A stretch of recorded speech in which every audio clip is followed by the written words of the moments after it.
What revenge of yours hit the victim way worse than you thought it would, to the point you said, maybe I shouldn't have done that? I'm still mad at myself for this. When I was a preteen, my friend and I went to one of those day camps that picked us up in yellow school buses. One of the other kids on our bus was a younger boy I'll refer to as Eli. Eli was a effing terror. He would scream and spit and hump things, make a mess, and be as annoying and insufferable as possible. Riding the bus with him was a nightmare for everyone involved most of the time. So I came up with this idea. I found his family in the phone book and called up pretending to be a camp counselor. I told his mom that he was misbehaving on the bus and that he would either be disciplined or kicked out of the camp if he didn't stop. She bought it. She said she would talk to him about it. I felt so effing smart. Until the next day, when a quiet, sullen Eli showed up with a black eye. Edit. Apparently, a lot of you don't believe that a preteen could convincingly sound like a camp counselor over the phone. I don't know what to tell you. Maybe the static of our connection made my fake adult voice more convincing, or Eli's parents were really gullible, or they were just looking for any old excuse to beat up their kid.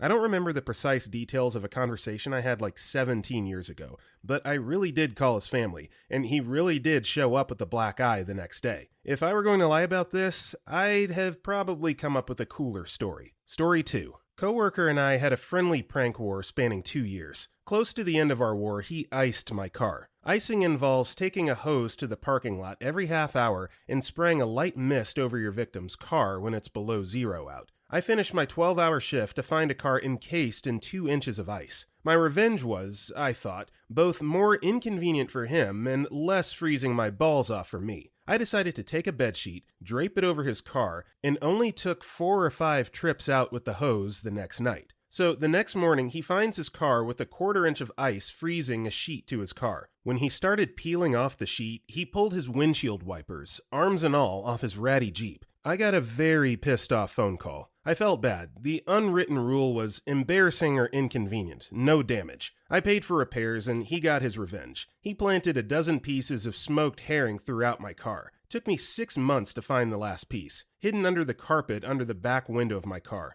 I can still smell it. I don't even own the car anymore. Story 3. I'm a teacher and of course have to deal with misbehaving kids on a regular basis. Problem is, many kids misbehave because of bad/abusive parenting. So too often, parent contacts or parent meetings don't have the same impact you think they would. So I do my best playing the role of the disciplinarian dad in their lives. I tell his teachers whenever he misbehaves to let me know. My go-to discipline is to clean my classroom. Hey, I don't have to clean it, so kills 2 birds with 1 stone. Now, the key isn't just the negative discipline. The most important part is to give positive rewards when they do something good. If they spent the whole day not causing a ruckus, comment on it. If a kid who normally doesn't pass tests gets a C or higher, make them feel like they just effing won the Super Bowl. Many of these kids don't get any positive reinforcement at home, and this, more often than not, goes a long way to having misbehaving students stop. On a funnier note, one freak year I had no misbehaving students. You'd think I'd be happy, but my thoughts were, I have to clean my own damn room. Story 4. My older brother was always quite horrible to me as a child, and my parents never really did much about it. He was also much bigger than me, so I couldn't retaliate in a physical way, cause I would be swiftly cripple crossface / walls of Jericho'd. One day I had just had enough. My revenge? He had been playing Rome Total War for a good 6 hours a day for about 3 weeks. I started a new game and overwrote his save file. Never seen fury like it. I regretted it at the time, cause he was so angry it scared me, and it made him dislike me even more, but now I praise my 13-year-old self for hitting him where it clearly hurt the most. Edit. Some of you are asking how our relationship is now. It's okay.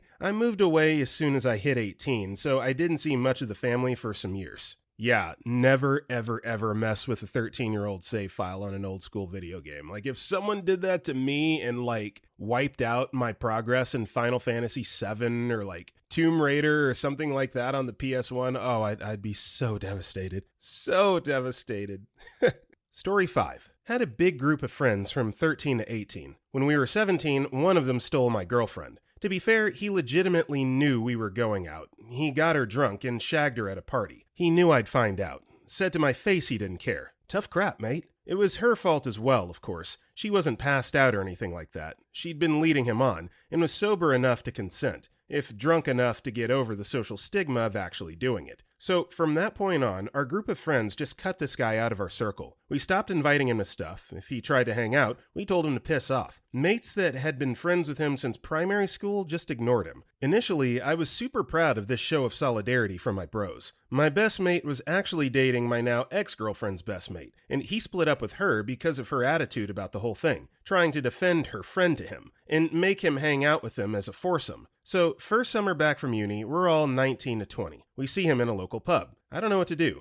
Decide to try and be cool about it, and go up to say hi. He tells me to F off. I guess he blames me for all his friends cutting him out of his life. I don't get the chance to explain that I in no way asked them to do that. They just did what they saw as the right thing. 2 weeks later, we're in the same pub, and I see his younger sister. She's 17 now. Very, very attractive. I start a conversation with her about her brother, and how I feel bad about what we did. She says that it did really hurt him, but he's got some new friends now, mostly from uni, and is still with my ex, despite a long-distance relationship over the uni semesters. He won't talk to any of us old friends, though, which I think is a genuine shame. He's known some of the guys since we were 5. One drink leads to another with this girl, and we end up back at her house. Her parents are away. Her brother is staying at my ex's flat. She has her own flat, didn't go to uni and got a job. So empty house. We end up shagging. Next morning, her bro calls round just as I'm leaving. The look on his face as he works out what's happened. He goes from utter despair to absolutely mental in about half a second. Eventually, I just had to leave. His sister finally managed to explain to him that it was nothing to do with revenge or anything, and that I was genuinely sorry for how we treated him. I don't know if she told him the whole conversation we had about how I'd feel bad as I didn't want to upset him anymore, and she convinced me to come back to hers by saying she was her own woman, could make her own decisions,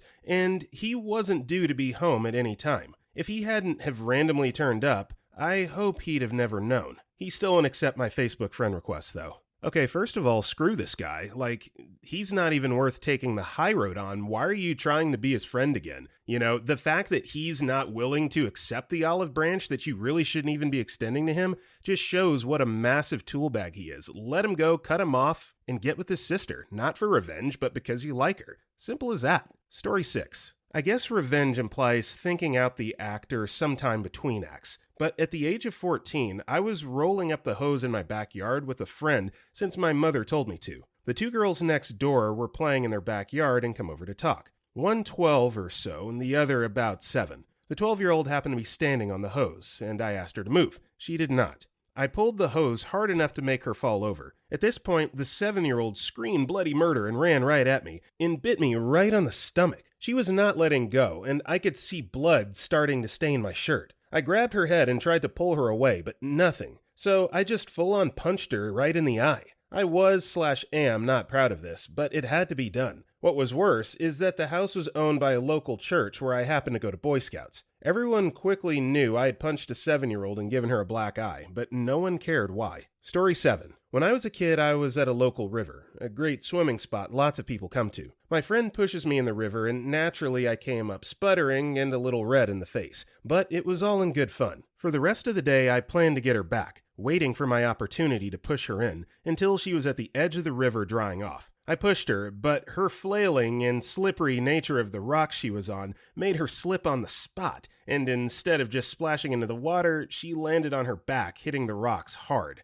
and then fell into the water. She was winded, but thankfully otherwise unharmed. Our parents were furious at me, and I just spent the few seconds it took to get her out, it felt like a lot longer to me, just hoping I hadn't broken her back or something. 2 out of 10 revenge, would not do again. Story 8. When I was 11, my older brother was 16. We would fight and argue, but one time I was running up the stairs away from him, and he whipped the back of my legs with a long rubber chew toy. It left a pretty big, figure 8-shaped welt on my legs. I knew he was faster and stronger than me, and I knew if I tried to attack him, he'd stop me. So I grabbed a flathead screwdriver and held it over the stove until it was red hot. I ran up to him and very openly went to stab him, knowing he'd stop me. He grabbed my wrist to stop my thrust, as anticipated, and I pushed the red-hot head of it into his forearm as hard as I could. Man, I was a crazy a-hole as a kid. Sorry, Mike. Edit. Wow. Didn't expect this much response to my weird childhood story. Yes, he had a scar for years. I'll never forget the sound of his scream.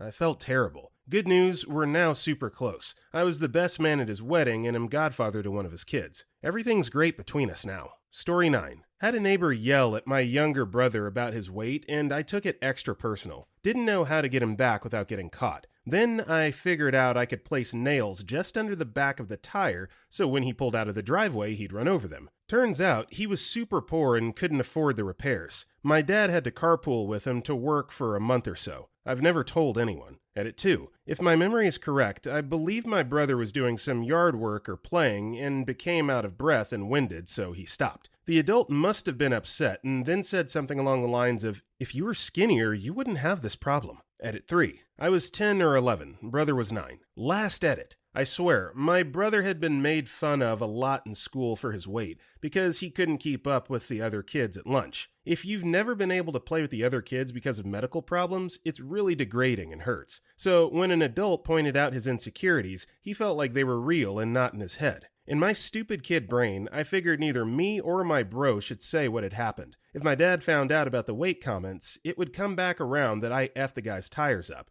I realized the truth would have been best, but hey, I was 10. Really, the last edit. To all the nice people who are saying something along the lines of, "You're no better," or even worse than that guy for ruining his tires and giving him financial trouble. A couple problems with that. 1. It wasn't a thought-out plan, my dudes. I was 10 and wanted to get simple revenge. It wasn't a plot to uproot this man's finances. 2. The main Reddit post is literally about realizing you went too far. 3. Some people may not have a brother or a bond with a brother that puts you instantly in attack mode when that sibling is hurt or in danger. I mean it. You hurt my brothers, I'm coming down on you like bombs. 4. F that guy. He made his choice, I made mine. He got some mean karma for some mean words, and I'm sure as hell I got some karma from those punctures. Want to mess with little brothers? F 'em, I say. Story 10. When I was about 7 or 8, there was this girl at my school that was absolutely horrible. We'll call her Cindy. Cindy would run up to you and pull your hair out, steal the toy you were playing with, eat your snack at snack time, etc. In other words, she was a real female dog. One day, as we're finishing up recess in the playground, she came up to me, pulled my hair, and took some with it. That was the last straw. As the teacher was gathering everyone inside and wasn't looking our way, I grabbed Cindy by her pigtail and dragged her over to the playground. Now, this playground was built weird, with a sort of enclosed area in the middle of 3 bridges that formed a triangle that you couldn't get out of. Sometimes us bigger kids would jump in there during hide and seek and climb out later. But Cindy couldn't because she was shorter. So I picked her up and threw her down in there and left to go back inside.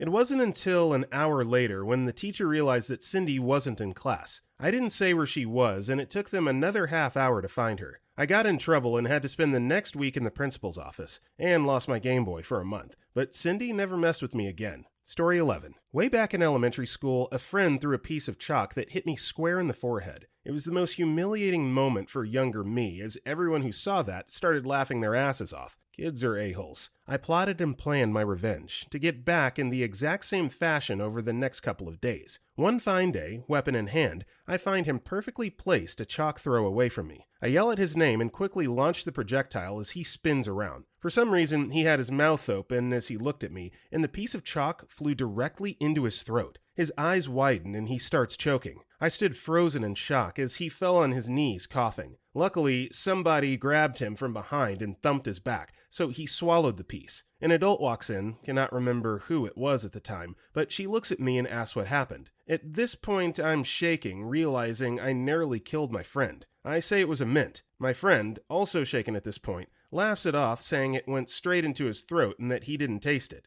The adult shakes her head and says next time, just hand it like a normal person, and walks away. Years later, when we were moving away to another country, I remind him about the incident and come clean about the whole thing. He snaps and yells, "I knew it!" Story 12. This kid in my class at school kept insulting my mother, so I said to him that if he insults her one more time, that I'll get him after class. "Your mom's a slut," he replied. So after class, I waited for him outside, and when he came out the classroom, I got him in a headlock. He forced his way up out of it, and then he managed to crack the top of his head off a fire alarm, gashed his head open. He was bleeding all down his face and had to go to hospital. He was off school for 2 weeks after that, too. I felt horrible about it. Edit. I can see this is causing quite a stir, so let me just clarify that this guy was a class idiot that misbehaved and always disrupted class. After I watched him hit his head off the fire alarm, I didn't see any blood. I had walked off at that point. Then he walked past me 2 minutes later, and his head was gushing and he was crying. I felt so bad that I apologized to him whilst following him all the way to the nurse's room. I sat outside the nurse's room until the ambulance came. I didn't get in any trouble because he admitted it was his fault for goading me, and I was genuinely remorseful. Edit 2. For those who want to know about severity, it was a bad gash. His whole face was streaming down with blood. It looked like he'd been axed in the top of his head with a meat cleaver. He had to get his head glued back together. The scar after was about 2 inches in size.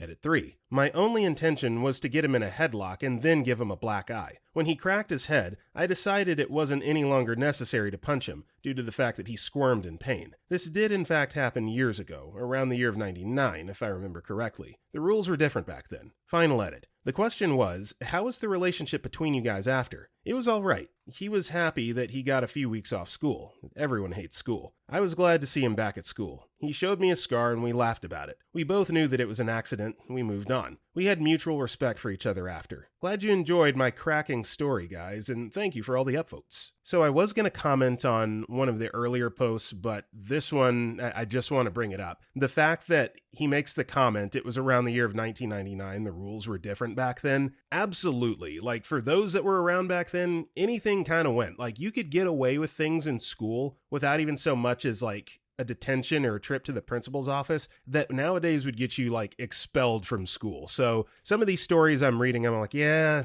I don't really see that happening. But then in the back of my mind, I'm thinking this probably took place, in the 20th century or earlier. So yeah, different times, the human race as a whole was a lot more tolerant and allowed people to grow and mature through experience instead of being told what they should and shouldn't do, what they should and should not believe. Also, of course, before the advent of the internet and social media, so you couldn't go on Facebook immediately afterwards and trash somebody online, right? If you had an issue with someone, you had to confront them in person, and that's just the way that it was. And nobody was filming the fight and putting it on a TikTok reel, so man, miss those times. Story 13. When I was either 6 or 7, I had been bullied by my neighbors on the bus. They had harassed me with toy knives, which at the time I thought were real, and had all around been very disgusting, with me trying to talk about sex and other things around me and trying to take away my innocence, which at the time I had no clue what they were talking about. I had had enough of it and had told my mother, which told their mother what had happened, and I wouldn't necessarily say they didn't deserve what had happened to them, but I was a very empathetic kid, and what happened to them had scarred me for most of my childhood. Their mother told their father about their bad behavior and had beaten them quite badly. They left me alone for the remainder of my time being their neighbor, but I saw the cuts, scars, and bruises that had been left on their young bodies, and how their moods had changed afterwards from bratty little kids to completely silent and somewhat oppressed. Story 14. This one wasn't really a planned revenge, but it's still one I feel guilty about whenever I think about it. When I was a kid, I was extremely easy to scare with jump scares, and I hated them. I would always enter fight or flight mode whenever something stupid jumped out at me, and then I'd be mad as hell afterward. When my buddies caught on to this, they made it their business in life to jump out at me and scare me any chance they got. Despite my hate of being scared, I was a huge fan of Halloween, and I had a Halloween party every year, either close to or on the big day. Naturally, this was the night when all my friends would do their damnedest to scare me so bad that I would bolt and run. They succeeded a few times when we were all under 9 years old, but something shifted in me the year I turned 10, and none of us knew it until it was too late. As usual, I had my big Halloween party. As usual, all my buddies were there. And as usual, one of them wanted to try and scare the pants off of me. About midway through the evening, I went down the hall to use the restroom, and while I was in there, my friend, I'll call him Aaron, scampered down the hall after me and hid in a darkened doorway. I came out of the restroom, started down the hall, and Aaron jumped out at me and grabbed my arm. Ordinarily, something like this would have made me bolt like a little chicken crap, but for some reason that night, the flight side of my fight or flight got turned off. The moment he grabbed me, I whirled around and punched him square in the face without even thinking about what I was doing. It was all pure instinct, and after impact, I realized what I'd just done and freaked out. Aaron wrenched his mask off and was clutching his face and groaning, or so I thought, and I yelled for my dad, concerned I had really hurt my friend. My dad and all my other friends came running down the hall to find out what had happened. My dad flipped on the hallway light, and what greets us? Aaron, with his face covered in blood. I'm instantly horrified, thinking I busted his nose, but as I'm spewing apologies to him, I begin to realize he's not groaning. He's laughing. He grabs me by the hand I'd punched him with and yells, "What are you apologizing for? That was freaking awesome." And he yanked my hand up over my head like I was a boxing champ and starts telling everyone how cool it was of me to just haul off and slug him. If you haven't guessed, Aaron was a pretty cool kid. He thought it was great that I'd suddenly found the courage to defend myself. My dad helped get him cleaned up, though he insisted on keeping his now bloody costume on, and inspected his nose. Thankfully, it wasn't actually broken, but I still feel a wave of guilt when I remember the sight of his face covered in blood. I remember the feeling of my fist hitting him in the schnoz. I'll always be grateful to him for handling it so well, and encouraging me for standing up for myself, but I still feel so guilty about decking him that I can't even imagine how I would feel if I had actually broken his nose. You know, they say a prank is only as good as the person being pranked receives it, so this guy's being a great sport about it. Just roll with it. No need to feel guilty. What a great friend. Story 15. High school. Oh man, this poor kid I used to work with at Wendy's, Kevin, he was a juvenile delinquent. He was a few years older than me, a little bit bigger than me, had nasty tattoos on his neck, and supposedly was out of jail on work release. He tried to be a tough guy and bully me whenever we worked together. Stuff like generally talking smack unprovoked, getting real close up in my face, and that stance where you puff out your chest and pull your arms back like you're gonna swing. The most irritating was when he would walk straight up in my face, then flinch like he was gonna throw a punch at me, then just laugh and say some rude crap. I got along with just about everyone at work, and he did somewhat, but we just did not fit together. One day, the exchanges between us were so apparent and obviously stressed, everyone working was talking about me fighting him. I dispelled these rumors as I wanted to keep my job, but my destiny on this day said otherwise. First was the back door incident. The store had a large back door with a peephole in it, and it could only be opened from the inside. There was a buzzer outside that employees would push if they wanted back in. Well, Kevin was locked outside, and his patience while awaiting his re-entry had run out. Instead of tapping the buzzer, this guy was mashing it and holding it down while everyone inside went nuts. We're all busy, and I was running to the back to grab some heavy boxes. Holding these boxes, I was just going to open the back door while I walked past. I tried to push on the door, but it wouldn't open. I leaned into it, but couldn't push much more because of the boxes I was holding. I was in a hurry, so I yelled, "Get back! I'm gonna kick the door!" He did not hear me over the loud, constant buzzing. I gave that door a swift, "This is Sparta!" kick, and it opened about 3 inches, then bounced closed again. WTF? I kicked it again, and it opened, revealing abashed and somewhat upset Kevin. He had been trying to look in the peephole when I kicked the door. I had just broken the crap out of his nose. Like the tip was almost touching his cheek. Bright red purple, swollen eyes, broken. He was pissed. Immediately, I started apologizing and backing away from him, but he came at me like a rabid monkey. Quickly, we were surrounded by employees and separated. I was told to go up front and manage fries, and to not come into the back part of the store until Kevin left to the hospital. Then the final event. Less than 10 minutes later, I was working the fries, which entails grabbing a metal basket out of boiling hot oil and dumping the fresh fries into an adjacent tray. I was doing this, and everyone around me was talking about how I just broke Kevin's face. On his way, leaving our store for the hospital, he decided to come right up to me again and try to instigate a fight while I was dumping some fresh fries. Kevin pulled his signature move of flinching at me like he was going to throw a punch. I retaliated by returning my own flinch with the basket I was holding. I didn't actually hit him with an incredibly hot fry basket, but I forgot about the boiling hot oil still clinging to the basket. When I flinched at him and shook my basket, tiny flaming hot drops of grease splattered his face and neck. I had just broken his nose on accident, then threw boiling hot oil on his face on accident. Instant fight. On the ground, I'm a wrestler, so his freshly broken and burned nose was just smashed and wiped across a dirty floor for a few seconds before it was broken up. He was an absolute mess. He left for the hospital. I got sent home. That was it. No charges. No questions from my managers after, no more being scheduled with Kevin. Not even any paperwork about 2 vicious assaults and fights in the same day. I felt really bad, but simultaneously kinda justified. Both incidents were honest accidents, which could have easily been avoided if he weren't such a jerk. I still felt like the outcome was worse than reasonable. Story 16. My sister used to kick my ass on the regular. She had mad anger problems and would go berserk over the littlest things. One time, I turned the light on while she was trying to sleep. She beat me up, and I ended up going to prom with bruises all over me. All through the years, I never hit her back. I was a super sensitive kid, and if I ever hit back, I ended up crying to my mom about how I loved my sister and hated to hurt her. After I graduated, she had calmed down a bit, but she still had issues. Coming back from a small party one night, and she's back on her old bullcrap,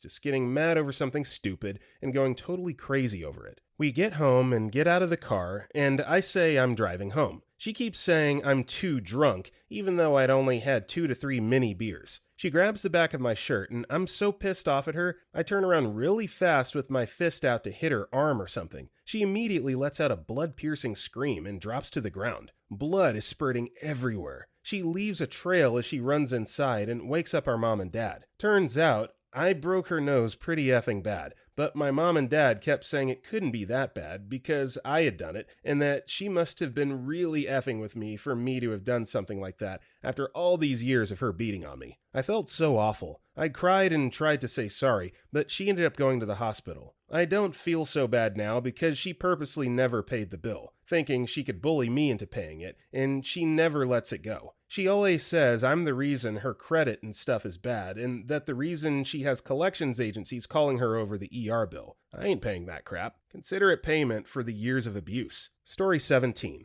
I had a girlfriend cheat on me, lie about it when I confronted her, and gave her the chance to come clean and work through it, and stalk me after I broke up with her. We were quite young, 17, so it was all very overdramatic, but I did love her a lot and was hurt by what she said. At the time, I was very done and not interested in reconciling. She didn't get the hint. I asked her nicely many times, then not so nicely, then demanded she F off. She would for a while, but then she'd show up drunk and try and pick fights, insult me, and be sincerely hurtful. I eventually had enough, as you do. I told her a couple of choice people in her school, different to mine, what she'd done, with gory details. She'd sucked off her ex in his crappy car, thought she'd get dragged for it, and that would be that. Well, turns out she was a female dog in all other aspects of her life too. Apparently, she was loathed at school, and people jumped on this news like starving beasts on fresh meat. I had texts and IMs from people I didn't even know asking to confirm the news, which I ignored because I was really done with the whole situation by now. I eventually heard from other friends at that school that people had not let it drop, and had even stuck posters around the school with pictures of her announcing what she'd done, offering her,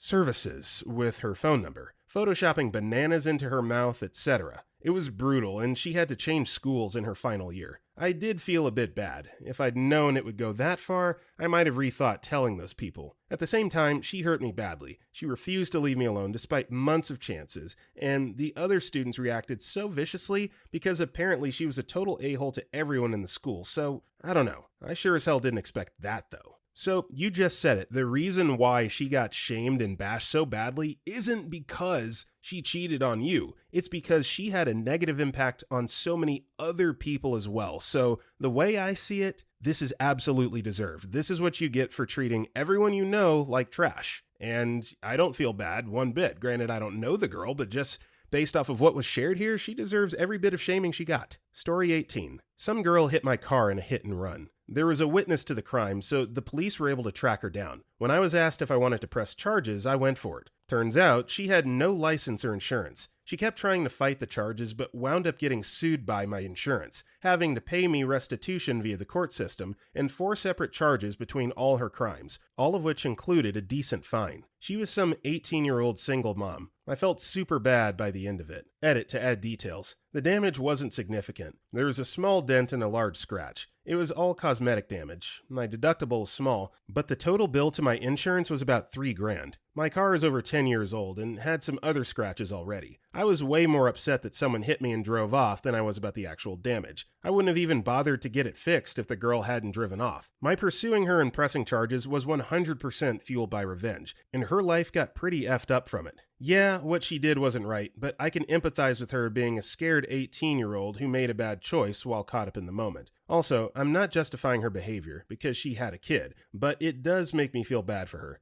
Being a single parent, as a woman or man, is a really expensive thing, and having a bunch of fees on top of that financial burden has got to suck. Story 19. Had a lawyer a few years back who was a piece of absolute crap. 1. Would go months between returning phone calls. 2. Constantly late with court filings to the point the courts multiple times moved to have the case dismissed from lack of action. 3. Lied to me constantly about anything and everything. 4. Refused to be fired. Seriously, when I told him he was fired, he just ignored me and kept presenting himself as my lawyer. I had to get the courts involved to get him to stop. 5. Lied about me. Our client has been unreachable. We're considering dropping them.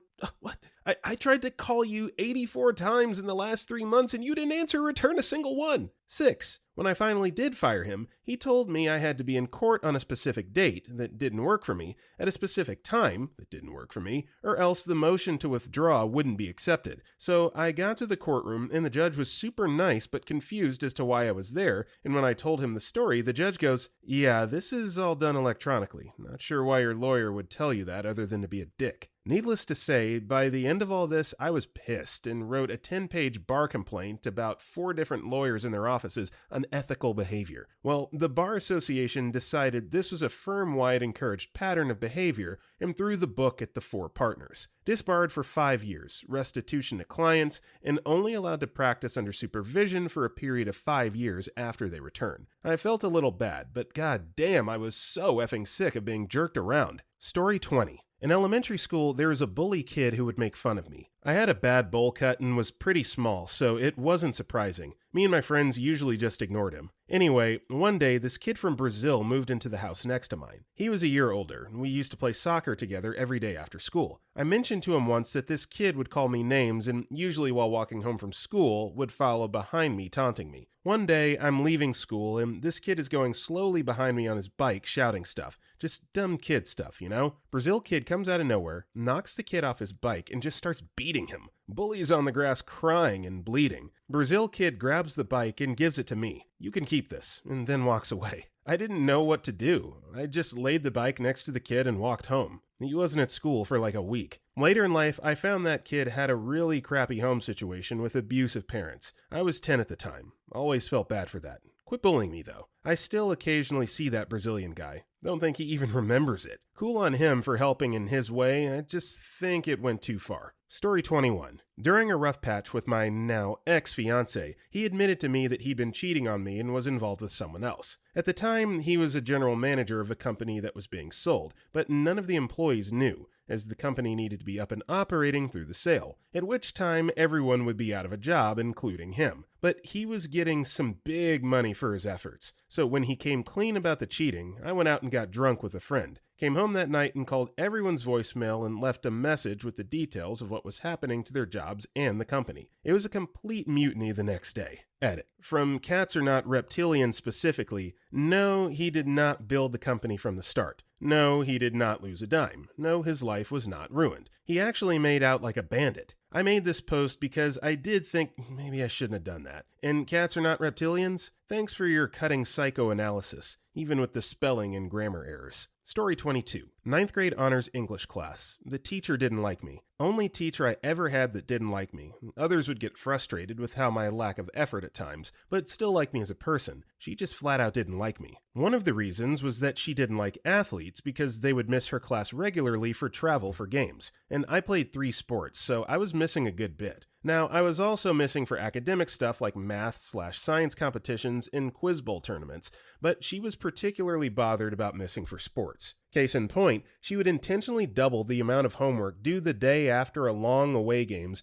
knowing that the players wouldn't have the time to finish it all. And shocker, she didn't check homework every single day, but always checked after away games. I've written about her before, but she would also give me 70s and low 80s on papers without any red marks on them, but the people around me would have red marks all over their paper and would have 90s. After one particularly low grade on an assignment I knew that I had actually done really well on, I inquired about it. Her exact response was that I was only doing 70% of my ultimate capability, and the others were doing 90% of theirs. So I specifically asked, "Does that mean my paper can be better than someone else's but be 20 plus points lower?" And she said yes. And to show this wasn't just me misunderstanding things, she recommended me for an advanced writing class a year earlier than students were supposed to be able to take it. So if those two things weren't bad enough, she gave us an opportunity for extra credit towards the end of the year. We had to go to a local college's rendition of Antigone, write a 2,500-word paper on it, and tie it into what we discussed in class on the play, and also turn in our ticket and playbill. It was due on a Monday, and the play was only going on Friday through Sunday, so there was no way to turn it in ahead of time. But I was going to miss class that Monday all day for an academic competition,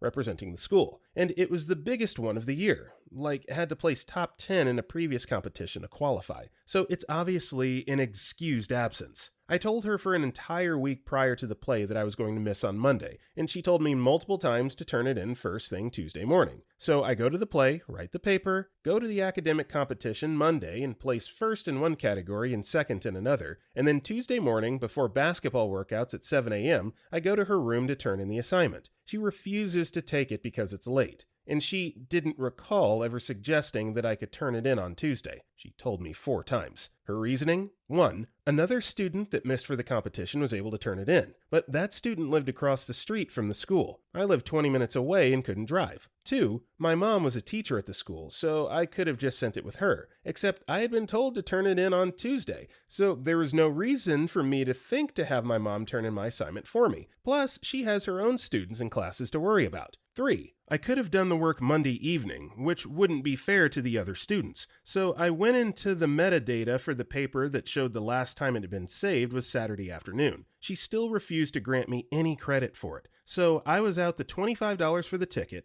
the time that it took, plus it really inconvenienced my mom who had to pick me up Friday from practice, rush me home to shower and change, then rush me back downtown for the play, and then come pick me up again 2 hours later. So my mom was pretty pissed about it too. This teacher also prided herself on the fact that nobody had ever made an A on her final exam. She thought she was the toughest teacher ever. Really, she just loaded students up with a bunch of busy work. So the last day of class, she gave a few minutes at the end of class and asked, "What's your biggest wish?" to the class as a whole. I piped up, "I wish for an A on the exam." And she laughed and said, "Yeah, and I wish for $1 million and not to have to deal with you anymore." So all of that sets up the final exam. It's 100 questions and then a 5-point bonus question that asks those generic, what was your favorite part of the class, what did you learn, etc. We got 2 hours to take the exam, and students that finished early had to wait until 1 hour was up so that there was just 1 point of people getting up and leaving rather than being distracting throughout. So I finished the 100 questions in about 20 minutes. So I spent the remaining part of the hour just blasting her in the bonus question. I said that I'm not sure I learned anything and pointed to her never making any comments on how to improve my writing. I said that my favorite part of the class was it finally being over and not having to deal with her crap anymore, and brought up a number of other things that happened on top of that mentioned above. And I said she was by far the worst teacher I ever had, and that the school is worse off with her teaching the entire 9th grade. The bell rings for the hour, and I'm the only person of the entire 110 students to leave at the hour mark. Now, on exam days, the teacher doesn't proctor their own exam, so that they're available to answer questions or if the classes are split among different rooms. So I have to wait for my mom to finish proctoring a different exam, so I'm just sitting out in the breezeway. The teacher finds me, holding my exam, with tears in her eyes, and tells me to meet her in the principal's office. She then storms off, so I head over. As I'm waiting there, I recount what happened to the soccer coach who's sitting there because he made some comment about, "Surprised to see you sent in here." Eventually, she comes back with my mom, who she pulled out of proctoring an exam, and we all go in to see the principal. She's crying, screaming, literally choking every minute or so. After about 45 minutes of me spilling everything I'd gone through that year, all things I'd already vented to my mom about plenty of times, the principal finally looks at her and goes, "How much was the question worth?" She said 5 bonus points, and he says, "Then just don't give him the bonus points." So I made a 98 on the final instead of a 103. Missed 2 questions. Every other student got the bonus points, and the next highest grade was an 81. Thinking she would get the last laugh, I noticed a few days before grades were due that one of my assignments from the second week of class, all the way back in August, had been dropped 10 points. My final grade ended up being a 94.4, which was a B at the time, but I couldn't prove she had altered my grade. I just had them all in a spreadsheet to determine my grade ahead of time. Should have been a 95.2, but nothing that would prove anything. Since I could have just typed it wrong, I didn't. The summer after, the school decided to change to a 10-point scale, and so 90 plus was an A, so my B became an A. She also had to have her homework assignments each week signed off by the department chair, and she had to start accepting assignments via email. 2 years later, she was fired after other students having real issues with her. Prior to me, the administration just thought it was a case of students complaining about the hard teacher. Still think she deserved every bit of it, but I certainly didn't think it would set in motion her getting fired. Though, again, she deserved it. Hopefully people are still reading. She sucked. So yeah, teacher definitely seems like a jerk, but what I'm trying to figure out, in what world and in what school do you have to score a 95 or higher to get an A? Bro, if you get a 94, that is an A all day long. 94.4, if you're getting a B for that, that is just absolute sacrilege. Horrible academic standards. Story 23. Had a homophobic teacher's assistant. One day, me and my friend are effing around. We had been close, not love each other close, but calling each other love and darling was a normal greeting. When messing around, she sneered at us and said, "That's not right. Men shouldn't be like that to each other. God doesn't condone it," or something to that effect. Can't remember the exact words. Well, my friend happened to be gay and offended. I happened to be fairly camp and wanted to make a joke out of it to try and diffuse the situation. Only this testament continued and we got treated like dog crap by this person. So we did the logical thing. We made posters and created a homosexual club, handed out leaflets and put the posters everywhere. When we handed her our leaflet, she was in front of a lot of people and simply refused to come. We found it funny as F because F this female dog. Then the principal came around because he was interested in the club and the leaflet. Oh, and because there was a clause written in small writing that said, "We reserve the right to tell homophobic people to F off." We explained the situation to him and he warned us that he would look into it. End of the week, and we found out that this TA had not only been fired, but barred from working in any school again. My teacher, as it turns out, was batting for the other side, and had already reported this behavior to the principal in the past, just they needed more proof. I felt really bad over the weekend. I made a woman lose her job and her profession. Then on Monday I came in and every single teacher had a copy of my leaflet and was laughing their asses off, so the regret slowly wore off. Story 24. I was jealous of a kid in my senior year creative writing class, high school. We had to submit weekly fiction pieces, and everyone in class would read each other's stories and discuss in class. This guy never wrote his own pieces. He actually had the balls to submit short stories he found online. Our teacher was not technologically savvy and way too trusting of his students, so it was never obvious to him. The kid received glowing praise every week in class, and it infuriated a lot of people to sit there and watch the teacher gush over this fraud. I finally decided to do something and snitched. He was nailed for cheating and failed the class, resulting in a failing grade for his English requirement. This was problematic for him because he had applied early decision to one school, and it was now late in the senior year when he could no longer apply to schools. Because of a failing grade, this crushed his GPA, and somehow the university was also aware of the cheating. They reversed their admittance, and he had to spend a year at home. During that year at home, when he otherwise would have been at school, he was hit by a car and is now paralyzed from the neck down. Yeah, so this is one that I definitely feel bad about. All because it stemmed from a little bit of jealousy. I mean, yeah, he's cheating, but like, what does that have to do with you? You didn't really have to snitch on him and set off this chain reaction, this butterfly effect of events that not only got him kicked out of school, but yeah, I mean, you could argue that he wouldn't have gotten hit by that car if he was in school, studying, cheating, doing whatever. So yeah, that sucks. I'd feel bad about that. Story 25. Last year, I was driving on the service road. Not all states have them, but they run alongside a highway and allow drivers to get on and off of them. I was driving 50 mph, the speed limit, when some jerk comes flying up behind me going at least 70 mph. Instead of going around me, he gets right up on my tail, puts on his high beams, and honks his horn. I wasn't going to go any faster for their sake, but my turn was coming up anyways. I made sure to take the turn slow enough to pass them off. Luckily enough, they were making the same turn. When he got in the other lane to finally pass me, I sped up and acted like I wasn't going to let him pass. Of course, they sped up very quickly and I let off my gas. What they didn't know was that there was a major dip in the road coming up. They hit it full speed and came about 1 foot off the ground. When they landed, I saw sparks and their bumper was hanging off as they pulled over. I feel bad for baiting them into that because someone could have been seriously hurt, but at least the a-hole learned their lesson. Yo, that's funny as hell. I would not feel bad about that at all. Jerk-off drivers that think they own the road, they need to be put in their place. It's only funny because no one was seriously hurt, but like the whole sparks flying and bumper falling off, that is frickin' funny. Story 26. Got a coworker fired for incompetence. My manager wouldn't do it, so I saved up 3 months of failures, just documenting them all. I then took this to my director and got the woman fired. She was very unqualified for the position we held and was an absolute idiot most days. She posted all sorts of crap about being an independent woman, how she was proud that she was able to support her 2 fatherless kids. She would often say things like, "If we didn't have a woman in this office, nothing would ever get done," after doing something like changing the paper towel roll in the break room, which of course was something our cleaning staff was already paid to do. She just liked to do things she was actually capable of. One time, she was supposed to give a presentation at a hotel conference room and made it all the way past hooking up her laptop to the projector before she realized she didn't have the file on that laptop. It was only saved locally on her desktop in her office. You'd think we could just remote into it and grab the file?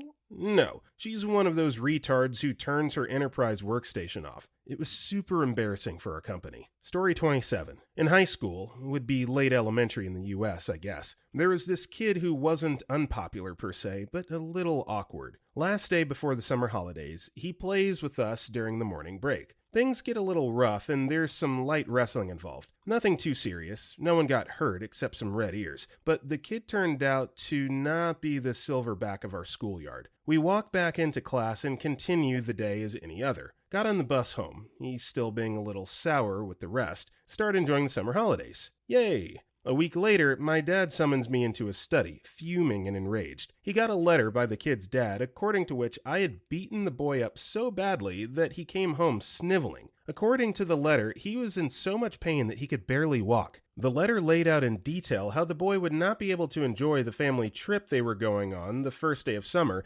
despite his grave injuries. I was expected to better come up with one hell of an injury, because otherwise we'd get fire and fury from the police and their lawyers. After some frantic back and forth shouting, my father eventually believed me that I didn't, in fact, beat the guy up. My father wrote a conciliatory letter to try and work out what precisely had happened. The other family wasn't having that, though, and began collecting statements from witnesses. Turns out that several teachers stated in writing that the kid appeared to be completely fine throughout the entire day, did not appear to be in distress or pain, and had interacted with them and other students completely normal. Whoopsie. The other family concluded that there had been a misunderstanding. I was pretty pissed at the guy because I seriously was expecting to get beaten up badly at home had this gone otherwise. So once school started, I waited until our entire male class was assembled and then told the story with appropriate snark to the rest of the class. Nasty snitch move. From that moment on, the kid spent years at the bottom of the hierarchy and was the butt of every joke for a long time. That time must have been really crap for him. I regret that deeply, because the kid was actually genuinely nice, if a little awkward, and grew up to be a pretty decent adult. And to his credit, once school started, he came to me and tried to explain the situation to me. The gist was that it were his overprotective parents who were the real trouble, not him. But I was so pissed because I could have gotten into so much trouble over nothing, just out of someone else's spite. But during the entire summer, I hadn't even gotten an apology or any admission of wrongdoing and was left doubting myself. There was also no attempt by the parents at getting us to talk to one another. That's deeply regrettable. I wish someone clever had helped us talk through that situation. Story 28. Told this one before, but here it is. This is 100% true, and I still feel like a dickhead to this day. Might not be revenge exactly, but felt like it. In middle school, I had a bully/tormentor we'll call Chuck. Chuck was about 2 years older than everyone else because he'd been held back twice. Chuck was a monster. Huge kid, especially since he was an 8th grader in 6th grade, and regularly tortured half the class. He picked on me most often out of the group, but everyone despised him. One day, after he grabbed me by the backpack and threw me against the lockers, I came home upset. My dad said, "Don't worry about him. Guys like that'll be changing your car's oil one day." Fast forward a month or so, and we're in art class. Teacher leaves the room, and Chuck starts laying into me and threatening to beat me up. I'd had enough, so replied with something like, "Fine, Chuck, I don't care, beat me up. No one here will laugh at me because you're bigger than all of us. You can beat up anyone in the room. Who cares? Do it. No one will give a damn."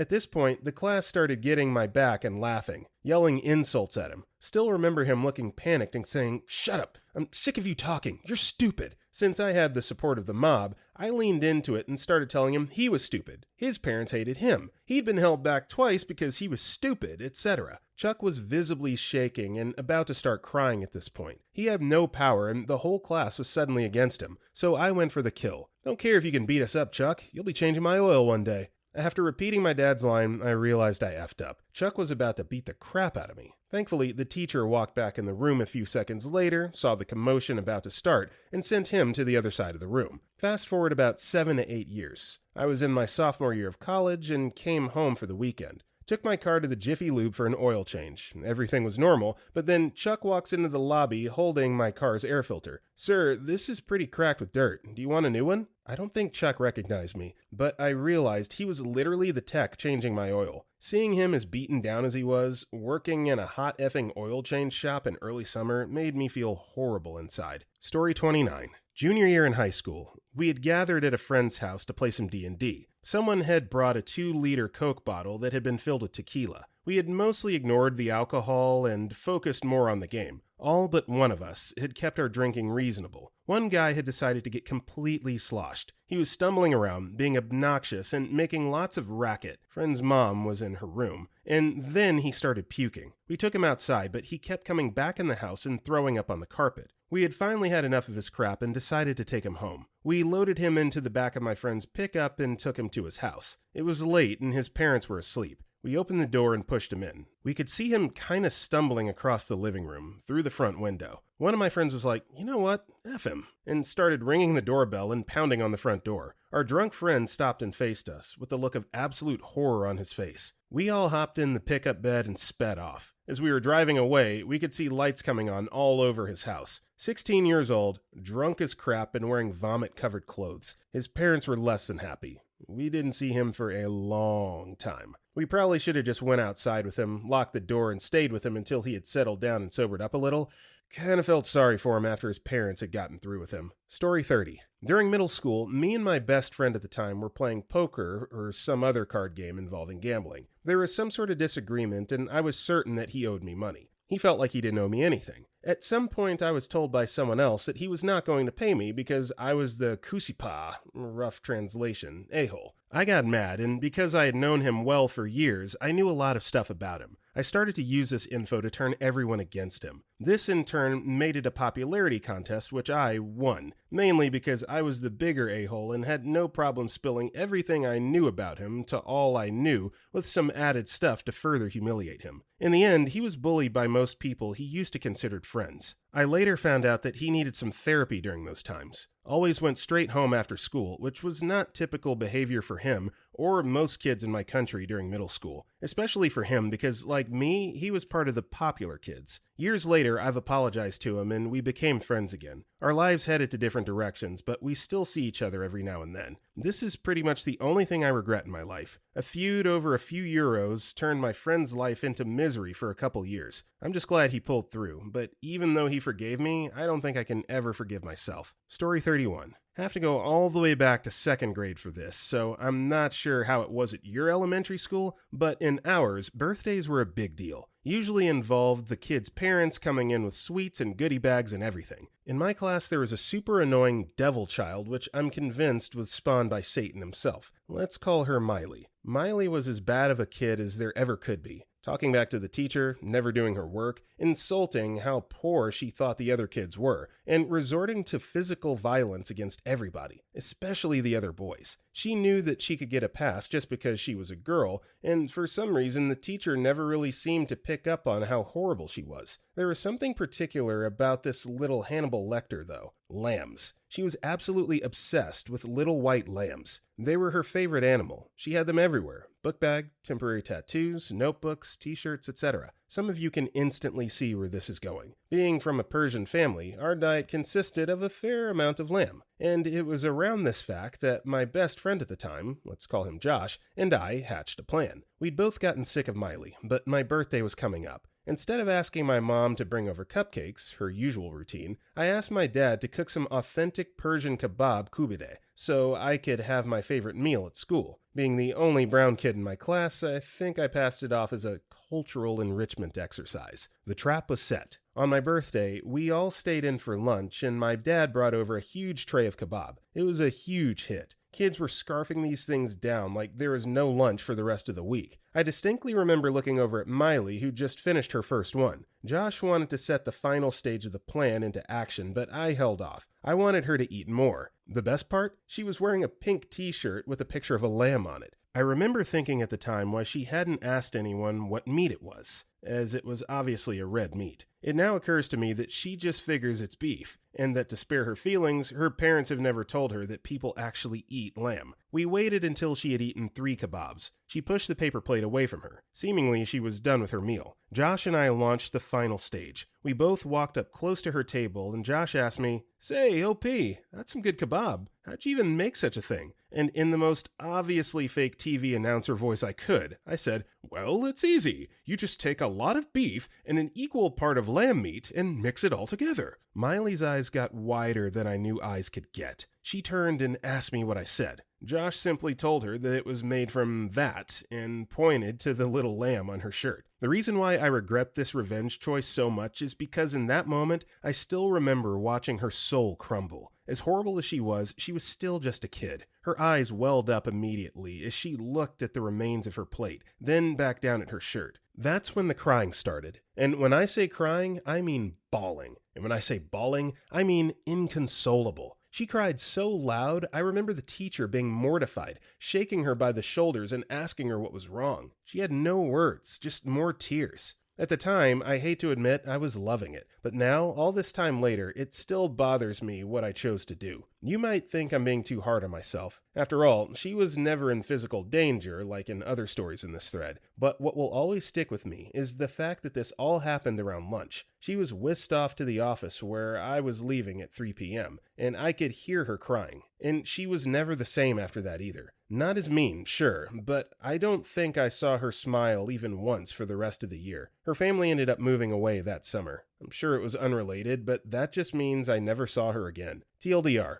Girl is mean, girl loves lambs, I fed her lamb. Story 32. I was a swimmer and water polo player in high school. For those that aren't familiar with water polo, it's a pretty rough sport, and suit grabbing is pretty common if you play whole set, center, as it allows you to control the other player's hips, which is enormous in positioning. This one guy was going way too far and actually reaching down my suit and grabbing my nuts and crap, so I got pissed and yanked his suit so hard that it ripped at the seams on the side. It was a little Speedo. It fell off of him and he had to get out of the pool naked in front of all the parents, coaches, refs, and athletes, with only his hands to cover himself. Story 33. Throwaway account made because I'm guilty about this. When I was in the 2nd grade, 7 or 8 years old, I was playing alone with a football that I had brought with me to my brother's middle school football game. A 15-year-old kid, who was the brother of a kid in the opposing team, came up, stole my football, pushed me over, and spit in my face. About an hour later, 3 of my fellow 7-year-old friends who were in my class, and also had older brothers on that team, showed up and we devised a plan to get the ball back. So we all ran up to this kid on the field behind the school and basically attacked him and got the ball back. But we didn't stop there. From there, we proceeded to basically beat the crap out of this kid. We were pulling his hair and punching him in the back while we held him down. At one point, one of my friends held his nose, so he had to open his mouth and then spit a loogie directly in his mouth while the rest of us held him down. This was really quite effed up. I still feel terrible about it. Again, no need to feel bad. First of all, you're in the 2nd grade. You're 7 or 8 years old. Like, what 15-year-old just punks on little kids like that? So for you guys to band together, strength in numbers, jump this guy, and then, stick it to him, he absolutely deserves that. And I guarantee you he didn't punk little kids anymore after that. So don't feel bad. You did all little kids and future little kids throughout the world a massive favor with that win. Story 34. Over a decade ago, when I was a teenager, we used to have bonfires out in a secret spot in the woods. One night we went out there and another group we didn't know also came through. They seemed nice and were doing their own thing most of the night. It was a big open space, so our groups stayed mostly separate. We brought 2 30 racks for about 6 people, so we obviously didn't end up finishing all of it. So we got up and left around 1 a.m., while the other group was still there. We get out to the woods and into our car, only to immediately see 3 of the guys from the group emerge from the woods. They blocked our car off and demanded we give them our beer or they'll kick our ass. The driver laughs in the guy's face, drops into gear, and peels out toward them. They jump out of the way. We get away laughing and yelling insults at the idiots. Well, we're teenagers with chips on our shoulders, and somebody had wronged us. So we went back and smashed out every window and headlight of the main guy's decked-out VW Jetta. We later found out that he was friends with a few mutual acquaintances. He told them about the incident at a party, conveniently leaving out the fact that they attempted to rob us, and said it cost them upwards of $2,000 because they had no insurance. Our revenge was definitely way out of proportion, but I still don't really feel bad. That guy was trash. Story 35. I was friends with this girl since we were 11. She was kind of awful, but I still hung out with her. She tried to embarrass me in front of our friends and was always trying to tell me what to eat and what to wear. It was weird. When we were in our mid-20s, she finally found a guy suitable for her and her family. Rich, same religion, rich, etc. And got engaged. I don't know why, but she really wanted to swing even though her fiancé didn't really want to do it. But he went along with it. It was a disaster. She got hers, he didn't get his. They fought. She still insisted on seeing the other dude to swing with him. It was just a mess. Anyway, one day we got into this huge fight because she didn't approve of my new boyfriend and whatever.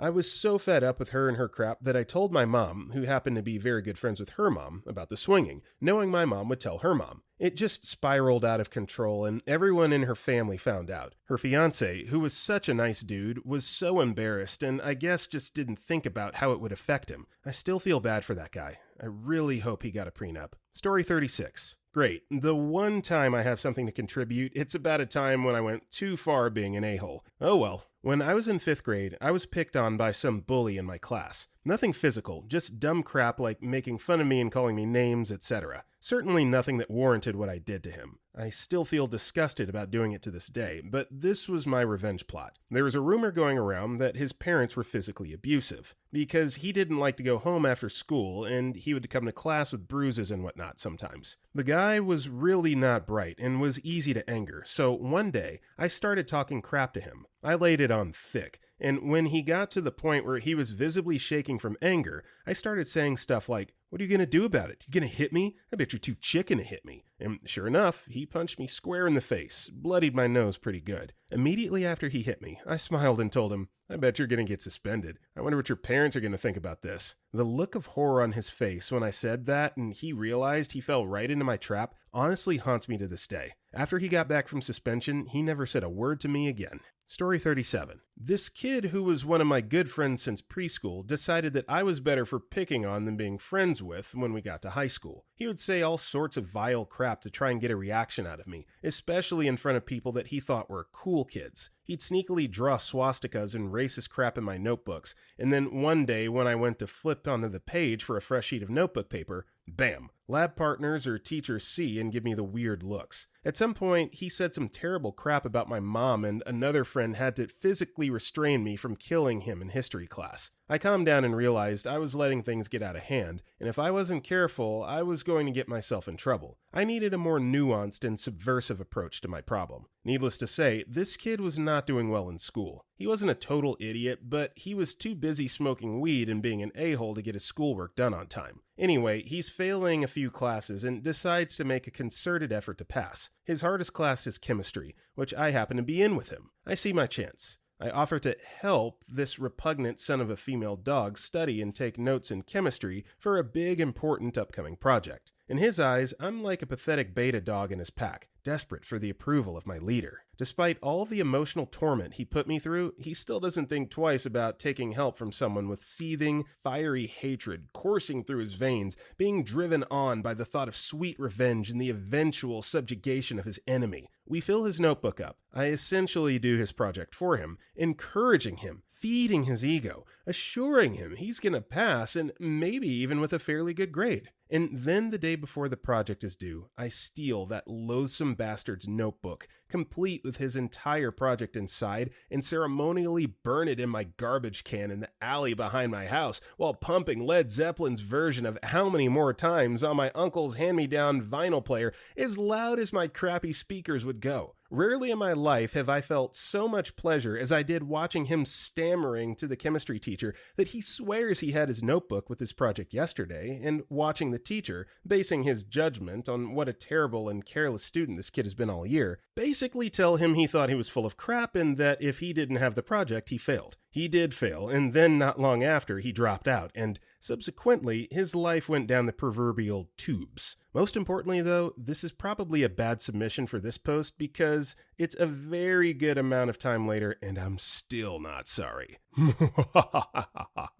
Story 38. Not exactly a tale of revenge, citizen, as I uphold the law and exercise my rights as an officer to eliminate threats to society if peaceful resolutions are no longer an option. In high school, 2 classmates were killed by a train they were attempting to speed past. Some of their friends decorated their lockers the next day, as friends do, because they cared about them and loved them. They were not some of the popular teens in the school, and one of the uptight, preppy girls complained to the principal that their lockers shouldn't be decorated because they didn't do anything for the school, which, who cares? But since her family was a pillar of the community, she got her way and the vice principal had the decorations taken down. I was in the office doing TA things when this went down, and when the girl left to go back to her class, I left with her and stopped her down in the hallways and asked her what her problem was with people grieving and losing a friend. She said they weren't important and no one cares. I told her I hope she had to suffer losing people close to her suddenly, like our classmates, and I wouldn't feel sorry for her. Then I told her I hoped she'd get AIDS. About a year later, her mom discovered she had a brain tumor, which killed her within a year. Her grandparents also died in a house fire the same year. Feel bad for the family. Never felt bad for her. Story 39. Using a throwaway because I know they use Reddit and I'm still in touch with a few of them,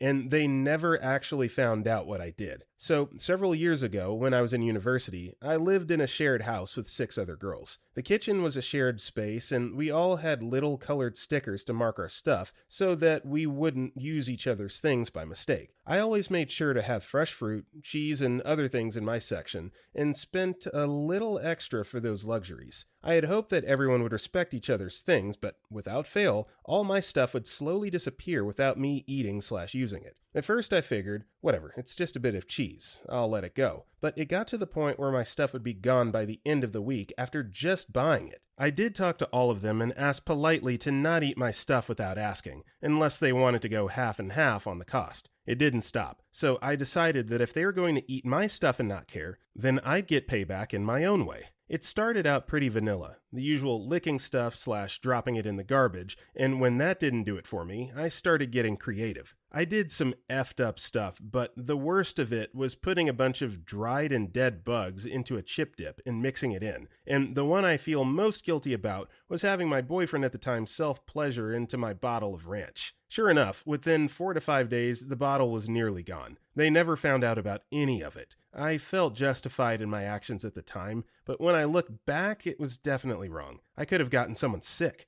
Definitely not something I'm proud of, and would handle my frustration differently if I could go back and do things over. Story 40. So, back in junior high, one dude, for the sake of the story, we'll call him Werner, who was in the same math class as me and was a continuous ass to everyone, but often to me specifically, after some months I decided I had enough. I went to a really active turtle/tortoise online forum, and in the subsection for buying and selling the animal/equipment, I posted a message that went something like this. Hi, I'm looking to start my turtle hobby. I need everything to start and a turtle, maybe several. My budget is pretty big and I'm willing to buy a whole terrarium as well. I'm best reached by phone on Monday through Friday between 12 to 4 p.m. Kind regards, Werner. Werner's mobile number. Basically, I expected him to get a few calls during the school hours and get his mobile confiscated a couple of times, but what followed was an absolute onslaught of people trying to sell their turtles and equipment to him. His phone was ringing constantly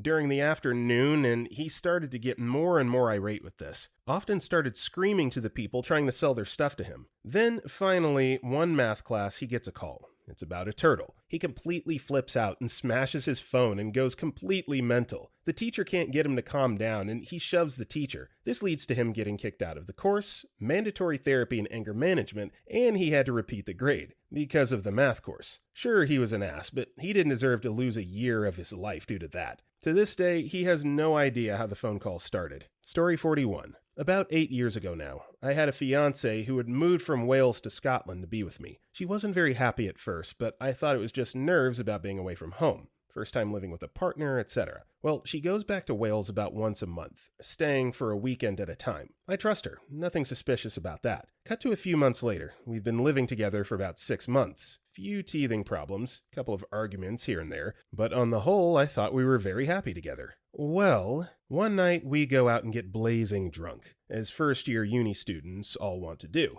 Come back to the flat and she passes out. I'm eating my takeaway when my phone buzzes. I check the text and see some random guy saying, "Babe, did you get home all right? Have you told him yet?" Haha, thinks drunk me. Some arsehole has texted the wrong number. And then I noticed the case on the phone. I never had a pink case. Fiancé did, though. It took a few minutes for the realization to penetrate my drunken stupor, but when it did, oh boy.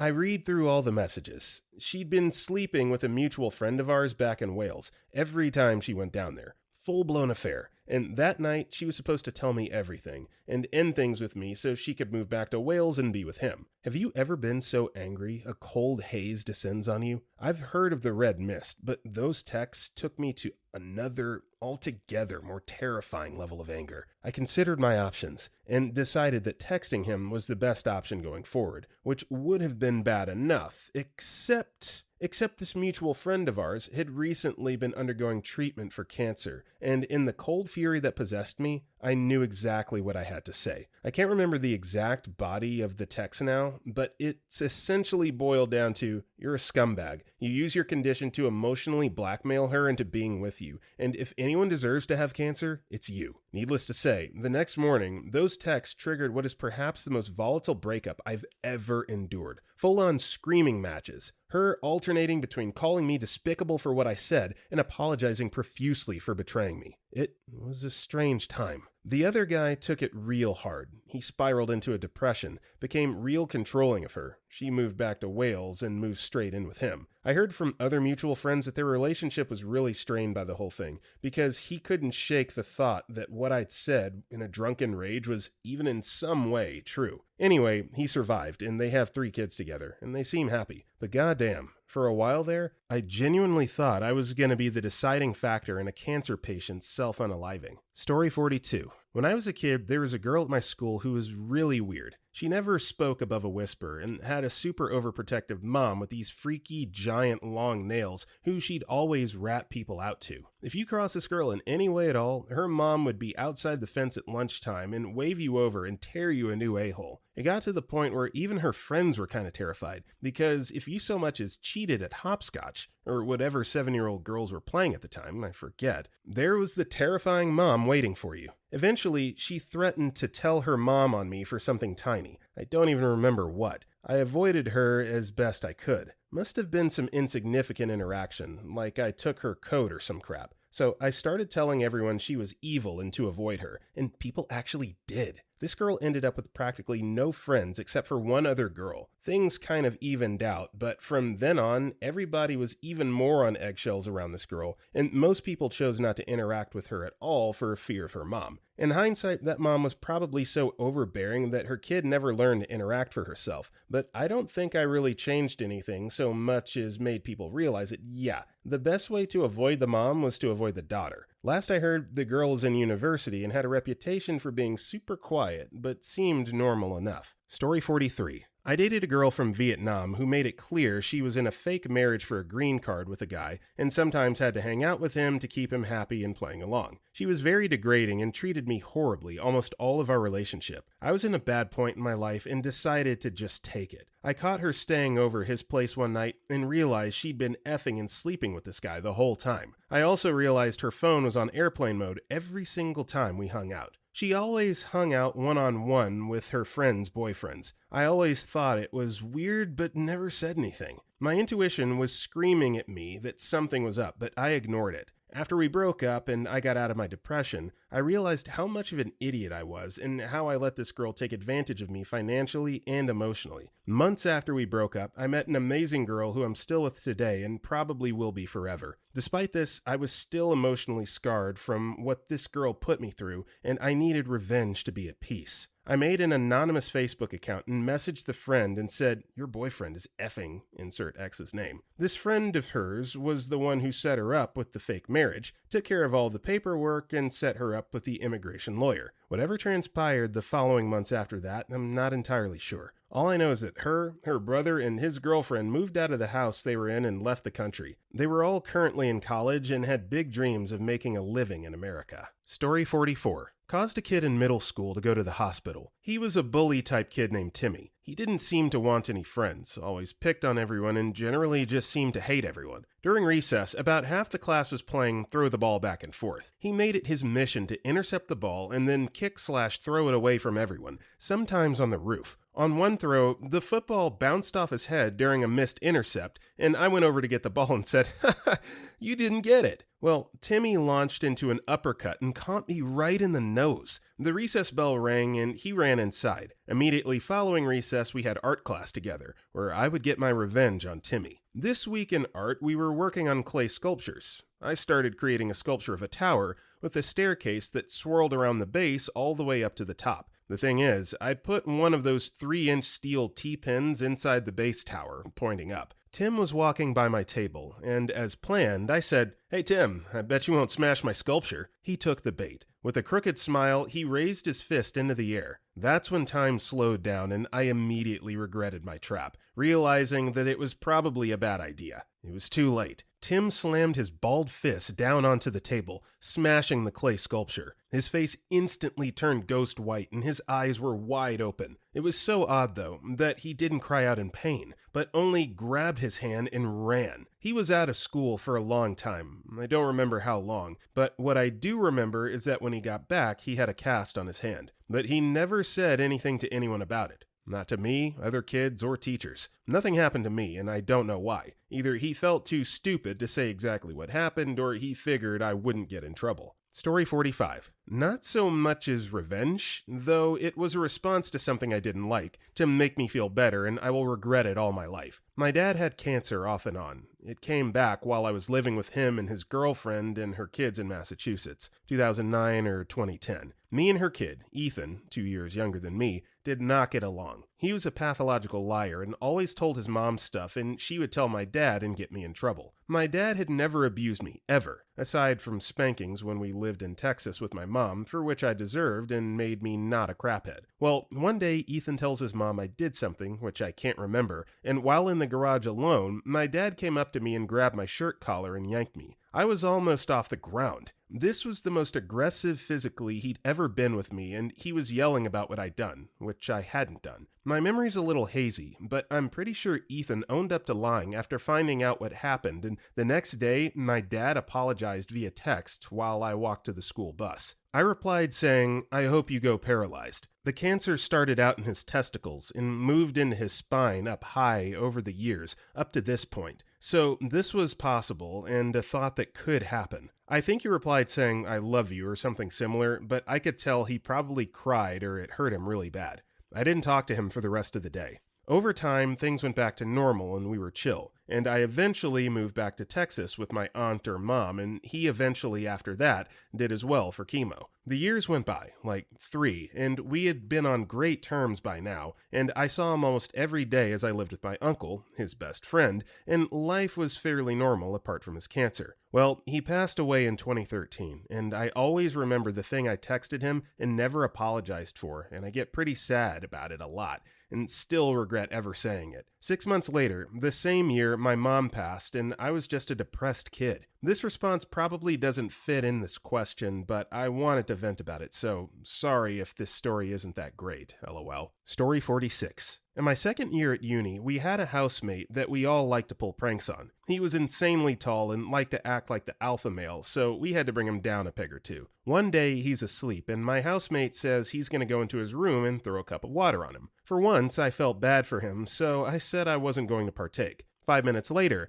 my housemate runs back into his room, giggling, and locks the door, to which I say, I guarantee you he's going to think it was me and mess with my room instead. Lo and behold, 5 minutes later, I hear the door to my room open and close, so I walk in there and find an entire bucket of water upturned on my bed. At this point, I'm pretty pissed because I had nothing to do with the original prank. So I go downstairs to the kitchen, find a huge dish bucket full of old dirty plates and cutlery, swimming in chunks of mold where the plates had been set festering in it for at least a month, carried it to his room and threw it over his head, covering him not only in moldy water, but also some cutlery that I had failed to remove. As a result, I accidentally broke one of his PS4 controllers. He had to go take a long shower to wash the residue off himself, and the room smelled so bad that he had to sleep in the lounge for the next 2 weeks. Story 47. Okay, so this one is probably going to get buried under a ton of dislikes, because my pettiness almost got someone killed. Anyways, here it goes. Some 12 years or so ago, I was a complete loner in class, minding my own business and doing well with almost all subjects, not really caring about anyone else and spending pretty much all my time alone. A new year rolls around and the classes get hard. Like really effing hard, because the dean changes and reforms everything. At this point, I'm still doing my own thing. Doing great and pretty much acing everything that came my way. Here, a cute chick approaches me and begins asking me for help with classes and whatnot, and I oblige and help her raise her marks for most of everything. Around a month later, she's separated from her little group of friends. I hadn't realized this yet, being as dense as a neutron star with zero social skills. As day goes by, and people in class begin to approach me and talk to me about how that chick is just making use of me, and that I should confront her and make her stay away from me. After the 4th or 5th person tells me that, I'm convinced. This female dog is taking me for a fool.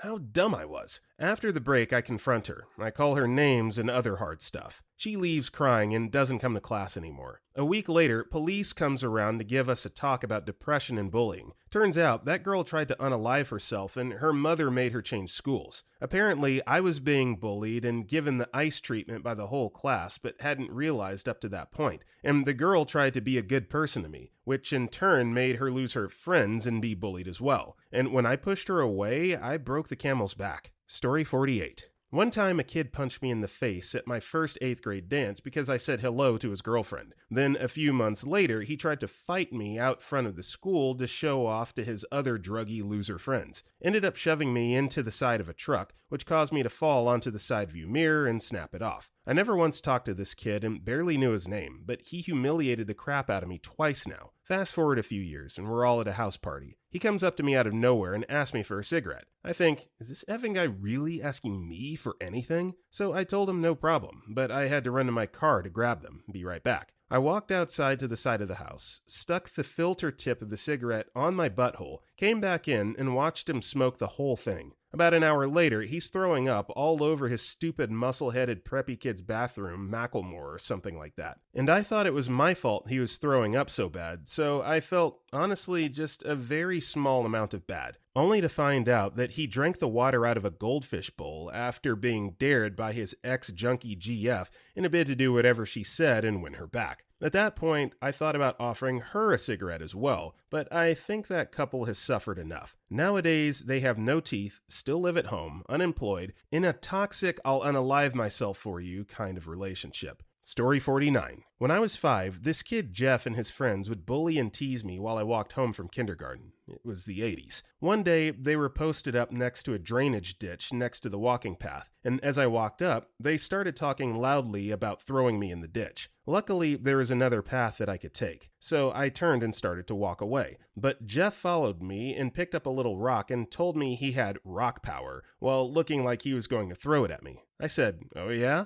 and threw my little Windbreaker at him as hard as I could. This was very out of character for me, but I'd seriously had enough. The zipper hit him in the eye. He started crying, his friends started yelling at me, and I picked up my jacket and ran all the way home. I felt bad about it for a long time that I'd hurt him, but as an adult, I feel pretty vindicated. I was a kindergarten girl up against 4 or 5 first and second grade boys who were threatening to throw me in a ditch and throw rocks at me, and wouldn't let me leave the situation. They mostly left me alone after that. So I've said it before and I will continue to say it. There is nothing wrong with bullies getting their comeuppance, and the victim of the bullying, you shouldn't feel bad for finally clapping back. It's a lesson that needs to be learned and paid forward. So, Nothing wrong, you did nothing wrong there. Story 50. Oh man, I just remembered this. I have another one. When I was again in public school, I think grade 7 or 8, my mom's friend had a kid who was going to start going to my school. Somehow I got tasked with babysitting this kid in the mornings before taking him over to the school. I forget how much younger he was than me. Was probably in grade 5 or 6 or something. Anyways, it started out fine. The kid was a little crap, but we would mostly just play video games before going to school. Except one day he was in the backyard playing basketball. I came out and told him it was time to go to school. He just straight up told me he wasn't going today and he was going to stay here and play video games. I was like, no, that's not happening. I'll get in trouble if I don't bring you to school. He starts arguing with me, and then things escalate. Eventually, he grabs one of those knuckle dog bones that we had for our husky, whips it at me. It smashes me in the face, and I have a big gash on my face and bleeding like crazy. All I remember is being so mad at this kid, I chased after him, grabbed him, and literally WWE powerbombed him down onto the grass before going back into the house to clean up my face. I come back out after this happened, and he was still laying on the ground saying he couldn't breathe. I basically just completely knocked the wind out of him when I Batista bombed this kid into the ground. I felt pretty terrible about it since I've had the wind knocked out of me and I know how much it sucked. But I also knew how much my face hurt by receiving a knuckle bone straight to the head. I didn't do any more babysitting after that. Story 51. When I was young, there was always, for years, a hole in the back wall of our garage where bees were always flying in and out. I'd been stung several times over the years, and I guess I got fed up with it. One day, I decided it was a good idea to start throwing rocks at the hole, purely from anger at the bees. Well, as you can guess, the bees weren't too happy about my activity and decided to put an end to it and came after me. An hour later, I was in the ER in anaphylactic shock from the stings. I'm now allergic to bee venom. To set the stage a bit more, our garage wasn't attached to the house and was no longer used for cars. My dad had converted it to a lounge, complete with rotating, mirrored, multi-level liquor shelf, bar, pool table, shuffleboard table, couches, fully carpeted, nice sound system, nice pine paneling, full-on 70s, yes, this was in the 70s, look. Anyway, after coming home from the hospital 2 days later, I got it in my head that I wanted revenge on the bees. WCGW. This was towards the end of summer/early fall, and we had an 80-plus foot eucalyptus tree that grew right next to the garage near the hole, and was typical for the time of year. The ground was covered with eucalyptus leaves. I apparently decided it would be a good idea to pile leaves against the garage wall and smoke them out. It took me several hours to gather up the leaves, but eventually I got the pile up to the hole, which was about 5 feet from the ground, and started throwing lit matches at it. The resulting fire not only could be seen for miles as it engulfed the 80-plus foot tree, but the garage was decimated. The external siding of the rear wall was nearly completely ashed, and the roof was pretty messed up as well, but the interior was completely trashed by smoke damage and then by the firefighting efforts. Hundreds of bottles of booze, pool table, shuffleboard, couches, carpet, paneling, everything. And worse than just normal smoke, this was burnt honey. The smell lingered for years. When the firefighters ripped open the wall to ensure no embers were still burning, they found the remnants of the hive. It was floor to ceiling, 7 studs wide, thousands of dead bees. The overall damage wasn't covered by my parents' insurance because the fire was intentionally set. Needless to say, I didn't see too much daylight after that for quite some time. So, yeah. Arson. Whether you're a minor or not, I feel like that's not something that goes off of your permanent record, so I hope killing those bees was worth it. Story 52. I'm not a vengeful person, but my brother used to pick on me all the time growing up. He was 2 years older and always had 6 inches in height on me. I joined the military and came back from initial entry training. He thought he could still take me, but little did he know, I also studied and competed in combatives for 4 months. I choked him out in front of his wife. He's tried a couple more times throughout the years since then to take me on, but he had a son and I don't whip his ass anymore in front of him. A similar situation occurred with my best friend. He'd been active duty and on 2 deployments. I'd been on none and was part-time military, so he thought he was much better at fighting than me. I'm having a party and he keeps trying to fight with me. Now, my wife at the time was there along with other girls, whom of which I think he was trying to impress. I kept brushing it off until he grabbed me and knees me in the diaphragm. Same story as above, except I put his head into my dog's water bowl and told him to tap out.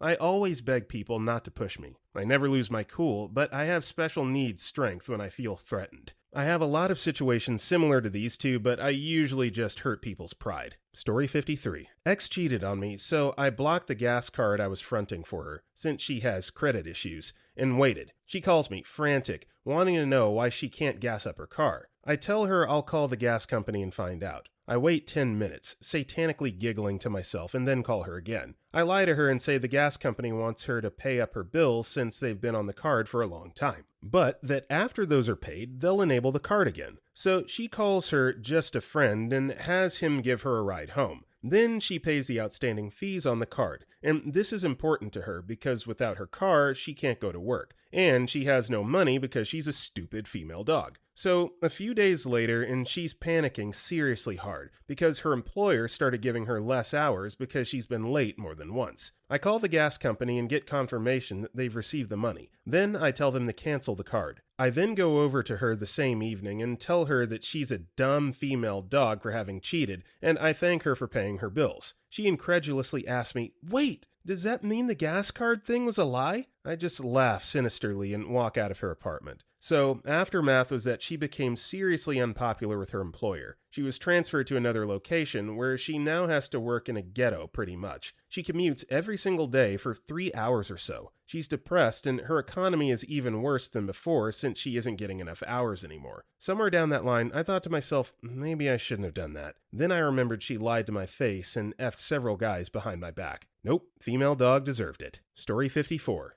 I had a roommate in college who started dating this girl, and consequently had her move in. He never consulted any of the rest of us about it. If he had, we might have been cool with it, or at least come up with some compromise. Our dorms were apartment style, and this girl only lived on the floor beneath us. We didn't even understand why she needed to move in when she was only 20 seconds away. Anyways, she was just always in the way, using crap and eating crap that wasn't hers. My roommate and her would be super loud all the time, not just effing, but talking loudly and being obnoxious no matter what they were doing. And worst of all, she was like a effing Wookiee. And after they took showers together, the drain would be clogged and there would be 2 inches of gross Wookiee sex water at the bottom of the tub. I fortunately never had to deal with that because I was always up before them, but my roommate and BFF was always pissed about it. Finally, we tried bringing it up with our roommate, but he got pissed and super defensive about it. He just wouldn't talk to us. The next day, I left a note on his door saying I'd emailed the head of housing about the issue, and we were going to have a meeting to discuss it. This was total bullcrap and a trap. I never emailed anybody. I knew that my roommate would send his own email to the head of housing to try and defend himself. Instead, all he ended up doing was ratting himself out to the head of housing, whom was very confused. The next day, my best friend and I come back from the dining hall, and the head of housing is there, and my roommate and his girlfriend are slowly and painstakingly having to carry all her crap back down from his room down to her room. We sat there watching TV, while also enjoying the entertainment from what I had wrought, but I did feel kind of bad about it because they both looked pretty bummed out, and it took them a while and a lot of trips up and down the stairs to finish. No more Wookiee sex water in the shower though, so I didn't feel that bad. Story 55. This is a long post, so I added a TLDR. It may not be that significant to others, but it's something I've never talked about and want to get out. When I was in elementary school, our playground had an old set of monkey bars that was away from the newer jungle gyms. Not many people cared for it because it was just 4 log posts with metal rods. I loved it though, and spent many recesses before sitting on top of it with my best friend. One day, I was at the monkey bars as usual. A few other kids were there as well. One of them was a girl I considered my friend. She was with another boy who decided it would be funny to push people. People asked them to stop, and they would just laugh and do it again.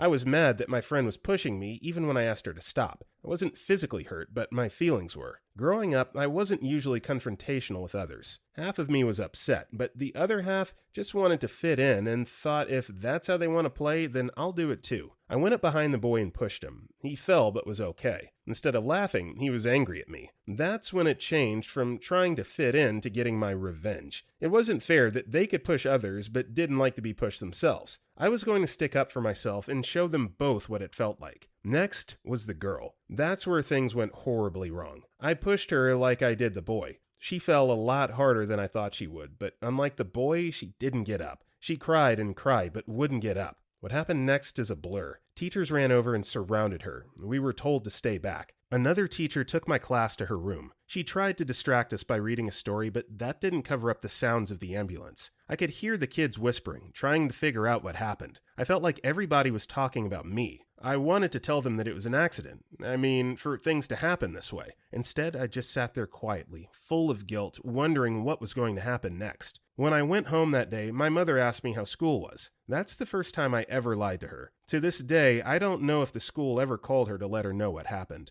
Later that week, we made Get Well Soon cards. It was February, and I had a special heart-shaped confetti that I glued onto mine. When someone asked if they could use them too, I told them no. Mine had to be extra special. She has to know that I'm sorry and didn't mean it. What felt like an eternity later, she finally returned to school. Everybody wanted to talk to her and find out what happened. She told them how she broke her neck and had to spend time in the hospital. When I couldn't avoid her anymore, she told me I was going to pay for what happened and her parents were going to sue me. So, F that. Nobody else intervening when she was pushing other kids. F sitting in a room wondering if she was going to be okay. F me feeling like I had to lie to my mother about school that day. F using my favorite heart confetti for her Get Well card. Kids can be mean and accidents happen. The monkey bars are now long gone, and now me and that girl talk about which kind of apple juice we give our own kids. The incident hasn't been brought up since elementary school, and we've grown up and moved on. She didn't deserve to have her neck broken, and I didn't deserve to live in guilt over an accident. Story 56. A couple of buddies and I were hanging out at my friend's house after the last day of 8th grade, just swimming and thinking about how we had the whole summer ahead of us. My friend's next-door neighbors had these two kids that were in 6th grade, really annoying and wild, and always trying to torment my friend somehow. Basically, the two kids, they were both boys, had filled up a bunch of balloons with water and shaving cream and were chunking them into my friend's yard, getting shaving cream all over the place. That was annoying, but the bad part was that they also jumped the fence and were sticking hand shovels into my friend's yard and tearing up the ground, and then running around when we came up to them and taunting us when we told them to stop. So I went up to my friend's room, grabbed his airsoft gun, and walked back down with it behind my back. When they kept taunting us and running around in the yard, I pulled the airsoft gun out from behind my back and pointed it at them. Their attitudes changed very quickly when they saw the gun, from cussing at us and running around to pleading and apologizing. It was pretty funny. I unloaded on them until they managed to sprint back to their house, crying. Kind of sucks though, because about 30 minutes later, their mom came over to my friend's house to talk to his mom, super flustered, complaining that her kids were shot, as if they were shot with a real gun. I ended up getting in trouble, and she didn't even address that her kids totally ruined my friend's yard. Story 57. I think I may have told this story on a thread somewhere else, but it fits here too. I can't remember why I was so angry at my sister at the time, but I was around 7 years old, and she was around 9. I remember whatever it was, it went on for a while because I remember it taking weeks to come up with my plan for revenge. Context, she was always very underweight and unhealthy due to complications when she was born, so she was consistently anxious and uncoordinated and didn't stop wetting the bed until she was 7. My parents were always worried about her and how she was doing. Despite her somewhat frail nature, she was still very mean to me and would often escalate things until I couldn't get her back in any reasonable way. If she hit me, I'd hit her back, and then she'd swing something at me. Once she stabbed me in the knee for the TV remote. So I knew I couldn't respond lightly, because she'd just send me back worse, and I couldn't physically do anything terrible because she was frail, and my parents were always watching over her like a hawk. So for weeks, I would wait for her to fall asleep, and then pee on her, and every morning she'd wake up, crying, thinking she wet the bed. This went on for so long, my parents were considering therapy for her, which was a really big deal, because therapy is expensive and we were poor as crap. For weeks, my sister cried about this until one night she woke up to hear me crying. My mom had me bent over her knee, spanking me with the belt, yelling at me about what I had been doing, and I couldn't even deny it. She had caught me in the act of peeing on my sister in her bed. Story 58. When I was about 14, a new kid moved in a couple of streets away. He was always coming up to me and my friends and would forcibly join in our games. He never waited to be invited to play with us, and he never asked if he could join in. In fact, most times he barely spoke to us, but when he did speak, he was always exaggerating and just really irritating. I remember he'd often get told to get out of the way, stop playing with us, nobody wants him there, and just to generally piss off, etc. He never listened and just carried on like we were all best mates. Looking back, the poor kid likely had some mental and social issues / Asperger's or autism. Anyways, one day, me and a friend were walking past his house. It was on the corner of a street and was on the way to the park. There were other routes to the park, but this was the shortest route. Plus, we knew he got really wound up if we walked past his house, so why not? On this occasion, he was playing in the garden and started giving out insults and general complaints about us being near his house. Both sides were giving it out, and he was getting worked up and being very verbal. At the back of his house, the driveway cut into the land and the fence was lower, so we walked up the drive and stood at the fence giving him grief. Next thing, he launches into full-on zombie rage mode and starts throwing large stones at us. Somehow, I managed to catch one and instinctively throw it back at him. At this point, he turns around screaming for his dad and heads to the door. Causing trouble then, screaming for his psychotic dad was a common tactic for him. He'd plead all innocent, and Daddy would go all Hulk smash. So this large stone is now flying through the air at speed, and wallop. It hit him in the back of the head, and he goes down like a sack of spuds. Me and my friend both look at each other and split up, heading to our homes at full speed. Hours later, the dad is pounding on my front door in full-on Hulk smash mode, scaring my parents to death, telling them how I attacked Hulk's poor little innocent baby boy, and that he'd apparently had to go to the hospital and have 10 stitches put in the back of his head. To make things worse, I had to go around to Baby Annoyance in Hulk Dad's house to apologize to the little crap. Story 59.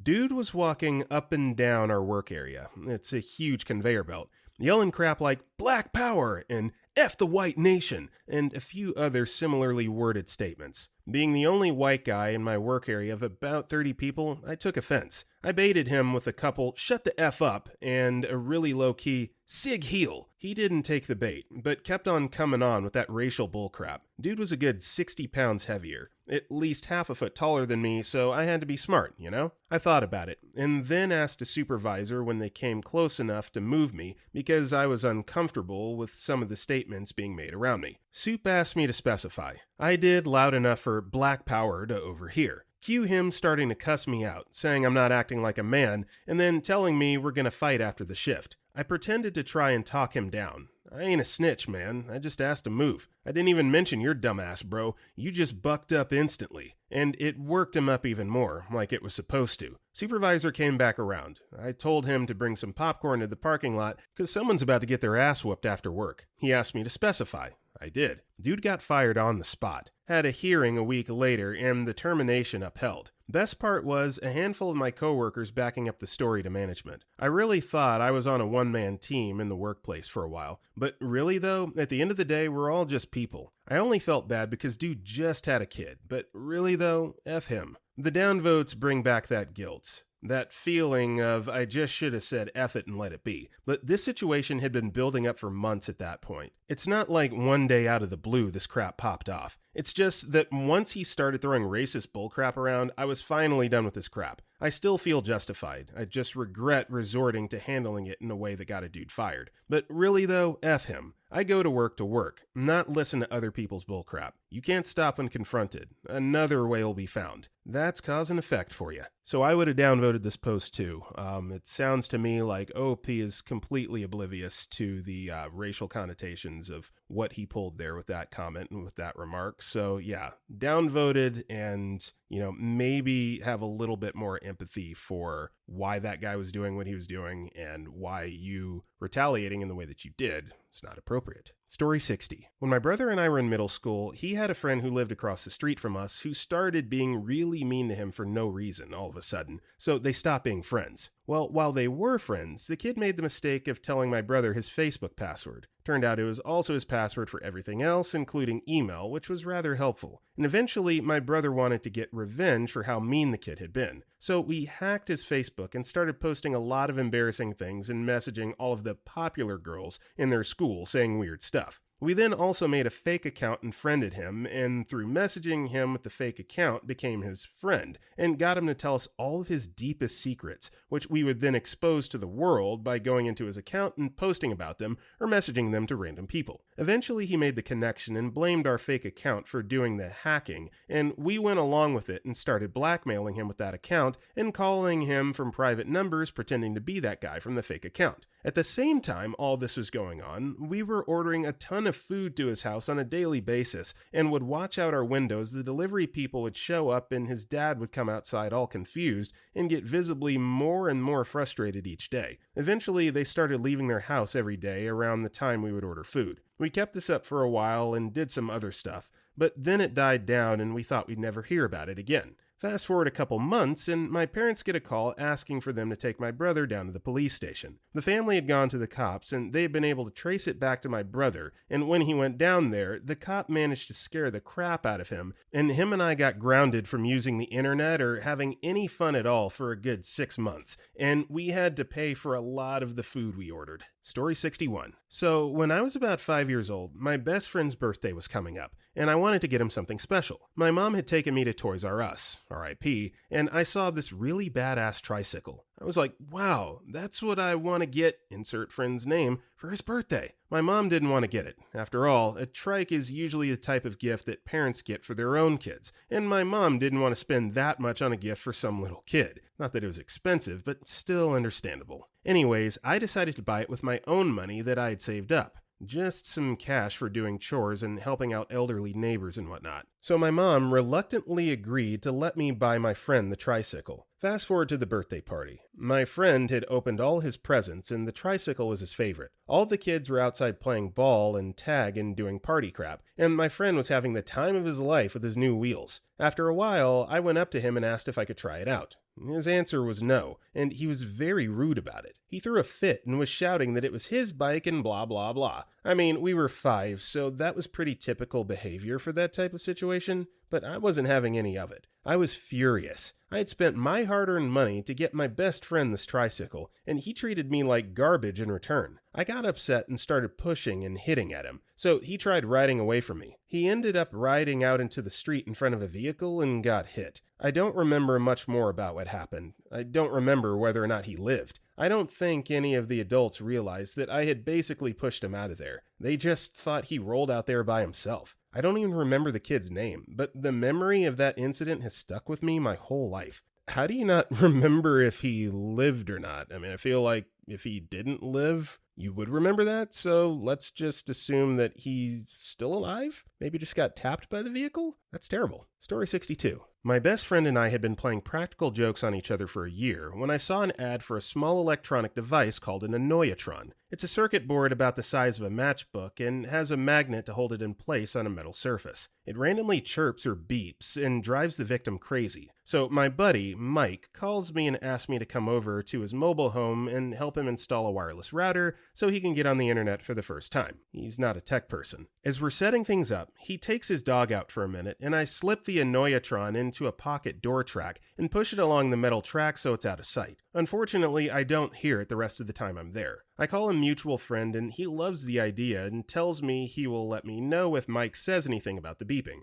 I'm out of town for 2 weeks and no mention of the beep, so I stop by Mike's place and again, he takes the dog out and I rush to the doorway and pull the circuit board out and fiddle with the switches. It immediately buzzes and I slide our back in place and go back to sitting on the couch. Mike comes back and as we're talking, he grabs the TV remote and hits mute and says, "Did you hear that?" I play it cool and decide I better leave before I start laughing, so I leave and head home. The next day, our mutual friend calls and is laughing so hard I can't understand what he's saying. I finally understand the buzzing is driving Mike nuts, so I give him a call. He answers the phone, and before I can say anything, he says, "I'll have to call you back. It's starting to rain, and all my stuff is getting ruined." So I call the mutual friend, and he explains that Mike has been hearing the buzzing going on for 2 days, and he thought he had tracked it down to a dehumidifier in his gun safe. When that didn't end up being the cause of the noise, he ended up taking every device in his home that plugs in the wall or has a battery in it outside and laying it on the lawn. So when I had called to check on him, all of his electronics were outside and it had started to rain. The next day I called again and he answered real quick and says, "Sorry, can't talk right now. I have an electrician here and he's trying to find the short in my wall," and hangs up. I call him back and he explains the electrician has pulled out all the breakers from his panel and they still hear the noise. So I ask him if the buzzing is really driving him mad, and right then the electrician pulls the unit out of the door track. So he laughs at first and thinks it's funny, but then tells me his landlord paid for the electrician and I owe him the money for the service call. The next day, I call to see if he calmed down yet and ask about the cost of the electrician, and he tells me when he explained the situation to the landlord, he thought it was so funny he's not going to charge for the electrician. It took a few weeks, but he finally forgave me. He tried pulling a stupid prank on me a few weeks later, but it failed before he even got to spring the joke. We finally agreed it had gone too far and quit pulling pranks. Story 63.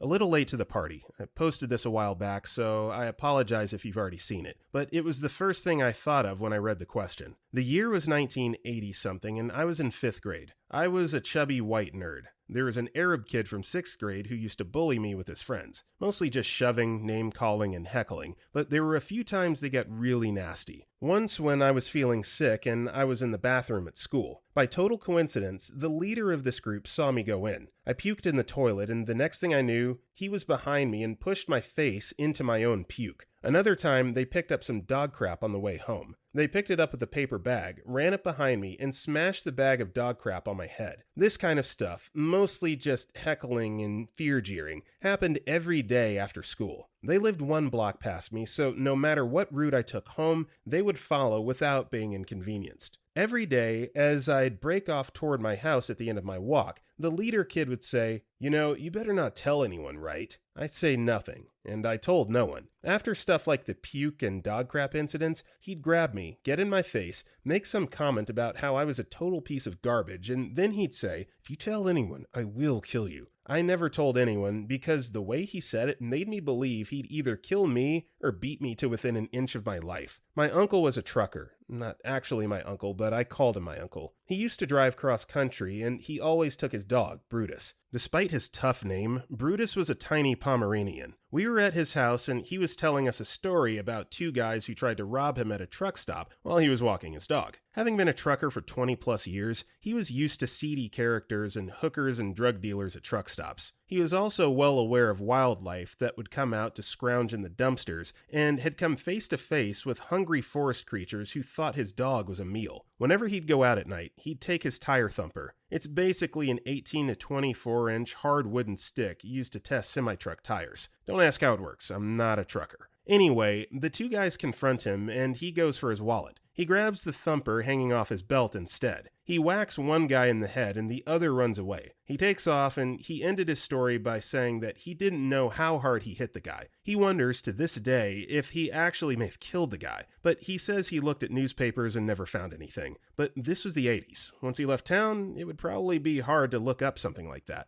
Anyway, as he told his story, all I could think of was, man, I wish I had a tire thumper to take care of that prick who bullies me. I think of his comment about the forest creatures, and I ask if he has another tire thumper, because there's a mean dog that barks at me when I walk my own dog, and that thumper sounds like a good protection in case the dog ever comes after us. He takes me out to his garage and hands me a tire thumper. I still remember that he had like 20 of them, and they all had logos on them. I guess banks give out free pens with Chase Bank, and truck supply places give out free tire thumpers with Tony's Truck Part Emporium. The one he gave me was from National Truck Parts. The bullying continues. I keep the thumper in the umbrella sleeve on the side of my backpack. I'm too afraid to use it. It's always 3 or 4 against 1. I might whack one, but the others could get me. I bide my time. On occasion, I see him alone after school, so I figure maybe I'll make the one-on-one stand at that point. I don't know, I'm just scared overall. This effing kid is like well beyond twice my size. He was probably a retard who got held back and should have been in high school. I don't really know, but he was by far the biggest kid in the school. Anyway, my school is doing a project on liberty, and every class is making models of some kind of monument.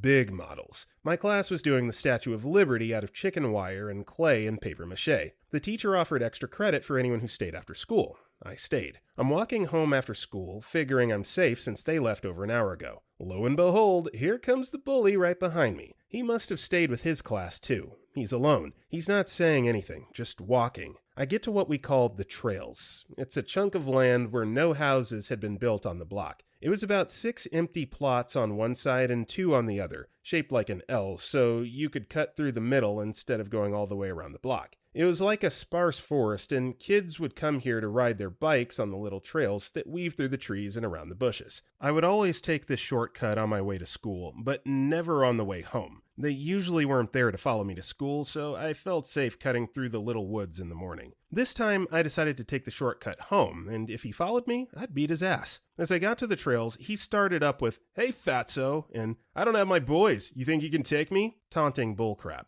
I got about 20 feet into the woods and I heard him say, "Hey, if I cut your fat ass up in here, nobody's gonna find you for days." I looked back and he had a pocket knife. He was waving it at me. I said something like, "Just leave me alone." And he said, "Time to get a little piggy." He started running at me. I grabbed my tire thumper and swung blindly. I heard a crack and a scream. It was a blood-curdling scream. I don't even know what I hit, but he was on the ground crying like a baby. I lifted the thumper above my head to beat the ever-loving crap out of him, and he screamed for me to stop. My blind rage/fear clicked off. He was begging me to go get help. Being a kid, I said something like, "I don't want to get in trouble," or some stupid crap, but I was starting to feel really, really bad about this. I mean, he was hurt. He was hurt bad. I was just about to take my lumps and run to get help when, through his tears, he said, "Go get me help, you fat effing pussy." I thought for a second. Rage clicked on, and I brought that thumper down in his thigh as hard as I could. I heard a crack, and that rage clicked off immediately and turned to confusion. Not remorse, maybe fear? I don't know. He screamed again. The begging continued. He pleaded for me to get help. Now, all of a sudden, he was being very polite. Out of nowhere, I heard someone yelling from the street 20 to 30 to 40 feet away. "You okay in there? Hello?" I dropped down, covered his mouth with my hand, looked him straight in the eye and said, "If you tell anyone, I will effing kill you with your own knife after I break both of your effing legs." Apparently, I'm a good actor because his eyes reflected the fact that he totally believed me and completely understood. I took the pocket knife, hunkered down, and ran out of the forest toward my house. He wasn't in school for about a week. I was crapping bricks about getting in trouble, but no one ever came for me or questioned me. Without him, his buddies left me alone on the way home. When he came back, he had an arm in a cast. First hit, the blind one, and his leg in a cast. The second hit. The story he gave everyone was that he was walking through the trails and fell off the makeshift ramp some kids built for their bikes. He never bothered me again. His friends never bothered me either. I kept that thumper with me every day, though. Probably stupid to carry around the weapon, but I was maybe 10 or 11 at most. I didn't know any better. I stashed his pocket knife in some insulation under a floor plank in the attic of my grandparents' house that weekend. They sold the house shortly thereafter, and I never had a chance to go back. I wonder if it's still there. In any case, that was the only thing I've ever done that outright hurt another person, and it's probably the only story I haven't told anyone. Not my wife, not my best friends, no one. I still think about this 25 to 30 years later, and I still feel horrible about it. I always have, but I justify it because of the bullying. And when I was about to go get him help and bite the bullet for what I'd done, he pushed me again. I just snapped, and of course he recovered, so it's not like I left him crippled for life. I've Googled him over the years, and while he was arrested for domestic battery and animal abuse in the late 90s, he owns his own business now, and his Facebook page gives the impression that he's turned himself around. He's married to another lady and has a couple kids. His current wife is a big lady, and I have a feeling that if he tried smacking her around, she'd lay his ass out worse than I did. Story 64. Our history class teacher in high school really sucked. Sometimes she rambled about reminiscing in the past and not really teaching us anything useful, while other times she would grill people with questions until they got something wrong. Grading was somewhat arbitrary, with two girls always getting good grades without doing anything. One guy getting constantly grilled and always receiving bad grades, and another dude whose German wasn't as good as the others, constantly getting corrected in a demeaning way. It got so bad that WW had an arms race with history books. Since it was the advanced history course, we already had 4 books, but one student had recently transferred from another school which had the perfect book, perfect for surviving the grilling sessions. Everyone also got the book to be able to answer her questions as quickly and accurately as the transfer student could, as to not look unprepared in comparison. Fed up with that kind of treatment, we created the ASS card, Arschkart, rewarded to the student that became her victim of the day. I created elaborate statistics for who got it when and how bad they got grilled, and we always had a good laugh. Come graduation and the final yearbook, time for revenge. The entire 2 pages for the Advanced History course class of 2008 consisted of comedically mocking her bad teaching skills, the chaotic lessons, stupid things people said, and of course, the detailed version of my ass card statistics, honoring the Ukrainian guy and the other dude for their insane collection of ass cards. After submitting our page, my phone rings a week later, and it's the student tasked with layouting the book. The principal, which was also our advanced history teacher, wants the ass card statistics removed. She deemed them hurtful and disrespectful for the people getting the most cards. I am furious. Who can she not understand that they wanted that statistic because they felt so mistreated? In my anger, I just put a huge black box where the ass card circle would have been, with a white text rambling about how we were being censored by the school and how authorities censoring the free speech of an advanced history class is spitting in the face of what teaching history in Germany is all about. My class all sign off on the text. The Ukrainian dude even sharpens the wording, and we send it back to the layout guy. The next day the phone rings, and it's my teacher/principal on the line, in tears, crying. She said how stressful the last year was, being announced temporary principal, being 1 year away from retirement, and teaching history being her life. She was devastated by what she read and didn't want her entire legacy tarnished by what we wrote. I felt incredibly crappy and broke the news to the rest of the class. We all agreed that while the course was a nightmare, we weren't crappy enough people to pull through with the whole thing. The article was changed and everyone was fine with the way we changed it. I still have the original and censored version on my computer for old time's sake. Asgard champions, your hardships will never be forgotten. Story 65. In school I had this friend. I'm calling him DH for dickhead. So DH and I, for the most part, were friends, copied homework from each other and shared lunch. About a month before our breaks for our exams, a textbook of mine went missing. I looked everywhere for that book, and 3 weeks before, I decided to get a photocopy of the lessons. So I asked DH for his book, but he wasn't in class, so I went through his bag and found the book. I went looking through it and I realized A, his index was torn out, and B, there is a tip X on the margins which covered writing, and C, the dumbass had scribbled on my writing to write his name. I took the book and confronted DH. The guy begged and pleaded to me not to tell our teacher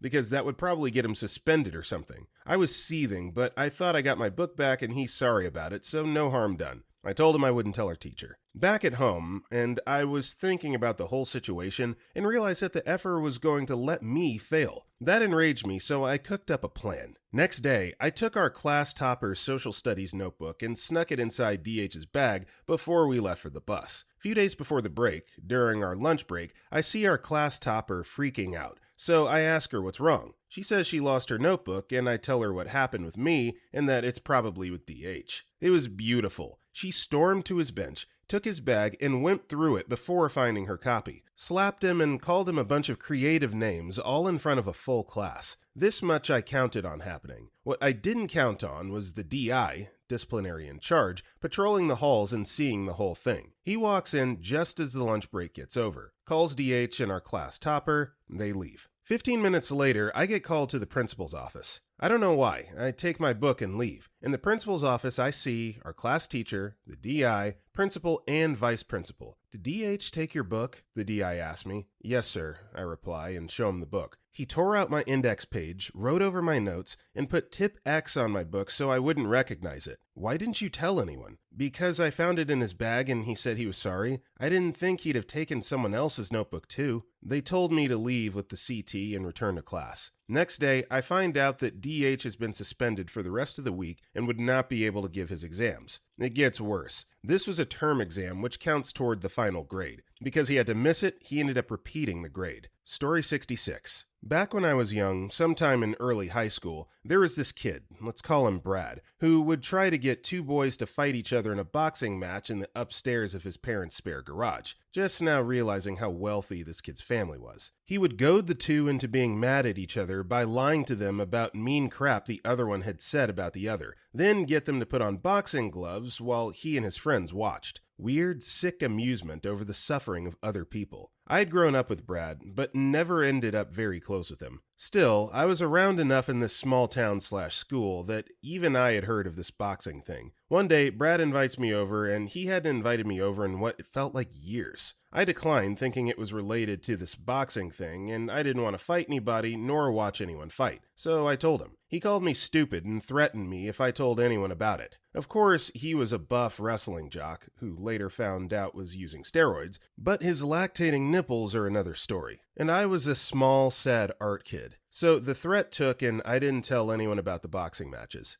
Oddly enough, the next week another kid approached me. Let's call him Matt. Now, I didn't have a lot of friends. Being a quiet boy who cries at sad moments in high school doesn't make you very popular. But I got along with Matt. Strangely, Matt is pissed at me without explanation. I put two and two together and tell him Brad is a liar who's just trying to get us to fight for his amusement. He doesn't believe me, of course, and continues trying to start crap with me in gym class. He shoves me, and I fail one last time to defuse the situation. At this point, I'm fed up. Tired of dealing with all my family crap just to come to school and deal with some manipulative a-holes mindless minions, while trying to get good enough grades so I can leave this small town behind permanently and never see these people again. Matt shoves me again, and I snap. I'm about 6 inches shorter than this guy, so I grab his neck, throw a foot behind him, knock him down, and start kicking him. I kick and kick and kick while screaming at him until someone pulls me off and the teacher intervenes. I think eventually Brad got in trouble, but Matt had broken ribs and wasn't in school for a while. I always felt bad,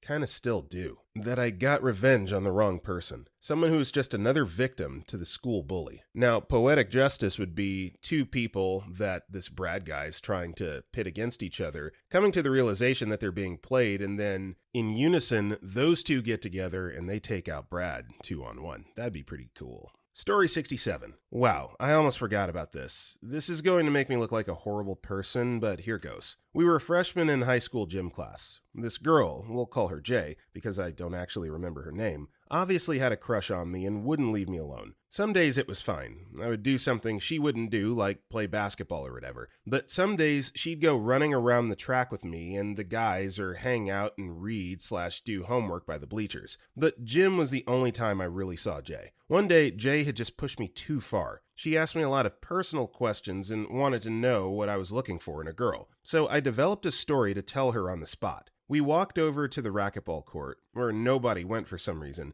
and began pouring my heart out to her. I told her about this girl I've been dreaming about, how I feel like I see her all the time, between classes, across the cafeteria at lunch, but how I always have very little time to talk to her. I told her how beautiful this girl is, and vaguely described her to the point where I knew Jay thought I was talking about her. I told her how I planned to ask this girl out, but I was too shy, too afraid of rejection. She spoke for the first time during this encounter, asking if there was any way she could help, and maybe the feeling was mutual. As I saw her confidence building, I knew I should end this charade. I said something to the effect of, "Nah, you wouldn't know her. Besides, she's not at school today." She pushed me away and took off crying. One of her friends came running to me, asking what happened. I said, how should I know? The next few days were weird. Groups of girls who knew Jay would stop and stare as I walked past. The few times I saw Jay, she was with a group of her friends who would basically block her out of my view. The few times we locked eyes, she looked terrible. All of this happened towards the end of the school year. Out of the last month, she maybe attended class 4 or 5 times that I saw. Eventually, the year ended, and I asked a mutual friend about Jay. They told me she was really depressed and convinced her parents to move, and ended up going out of the state. That was over 10 years ago, and I haven't heard anything since. The times I've told the story, less so now. I just feel like a total a-hole. Story 68. I used to get into little prank wars with my friends. One night, when I got into bed, I discovered that someone placed a big rubbery dildo under the blankets. I immediately knew it was the friend I was living with, as nobody else had access to my room. I decided I'd return the favor. He was going on a trip that weekend, and while his luggage was unguarded, I wrapped the dildo up in some of the clothes. In my mind,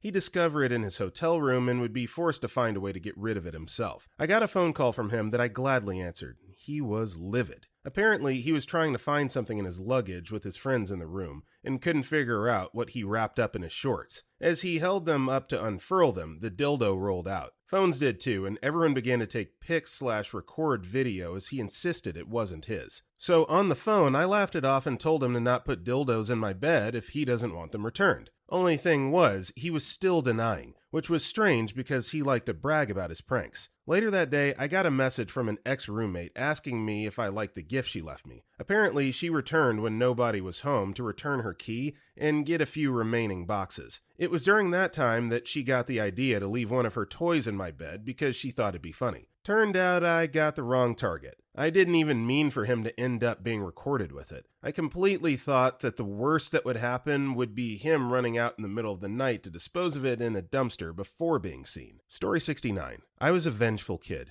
I moved a lot, so there was a lot of anger there. I have 3 things that still make me feel guilty. At first, I was in 3rd grade, and I was brand new to this rural Texas school. The bus ride was 2.5 hours, so it left us with a lot of free time. One girl took this time to torment not just me, but all of the girls in the bus, including her supporters. She would say things about my paleness, my butt chin, and most hurtful, my stutter. She would mock me and pretend to stutter until I was in near tears. I didn't have any friends there yet. I only made 2, one that tried to steal my shoes, but that's another story. So I had no one to help me or confide in. When I moved to the front of the bus to get away, I met this boy who was just as bad. He would flick my ears and push me and trip me, and as the bus driver was someone in his extended family, she seemed to ignore it. One day, I was in the middle of the bus and they teamed up on me. I was in near tears, and he said, "Just say chigger and I'll leave you alone." Confused, I said it. He then raised hell, yelling that I had said the N-word and the bus driver wouldn't hear my protests. She wrote me up. That was the last straw. I wrote a letter, a vulgar letter. Pretty vulgar even by my standards now, thanks to the creative insults from South Park, that ripped the back of the bus female dog to shreds and called her every name under the book. I then delivered it to her. I told her the boy had given it to me and wanted me to give it to her since he wouldn't be on the bus that night. The next day, the boy and the girl were both absent from the bus. My stomach churned. I asked around. No one knew anything except her supporters, who said she'd gotten really upset about the letter. I went home that night and told my mother. I was distraught. I told her about all the abuse and bullying and that I didn't want to be a part of it,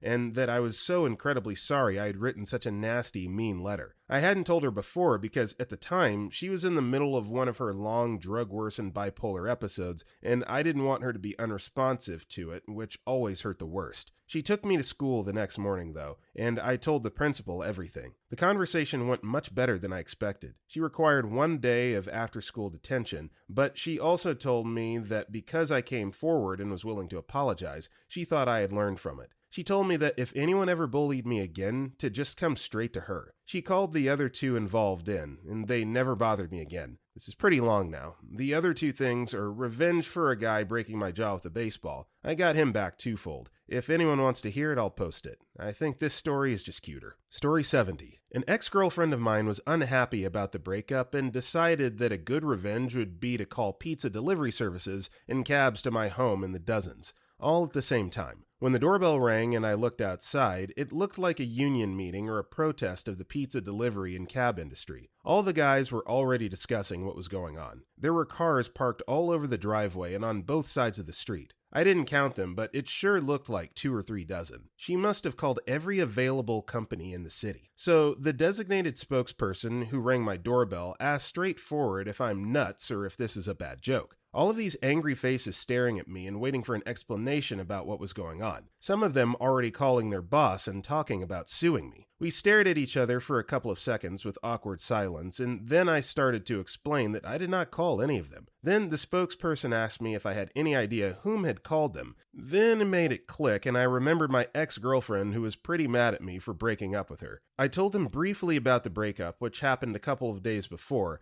and that this would be the only person I could imagine which could have a beef with me and also knew where I lived. So they asked me if I had her address, which I gave them without thinking about it twice. These guys wanted money for the cab fare, for the pizzas, and they were talking about suing me, so I just reacted. I never thought too much about that incident other than to tell a funny story about breakups gone wrong, until I heard a couple of years later from a common friend that all of the drivers went directly to her address to complain. They ended up suing her, which led to a conviction for fraud and ended up with a huge legal bill for her and a conviction which then afterwards got her fired from her job. That was the point where I started to feel really bad about my decision to tell them her home address without thinking about the consequences. After all, I was the one who broke up with her, so she had a valid point with being mad at me. The way she decided to get back at me was not the foxiest, but I have to admit, she was not the brightest candle in the chandelier, which was the main reason I broke up with her in the first place.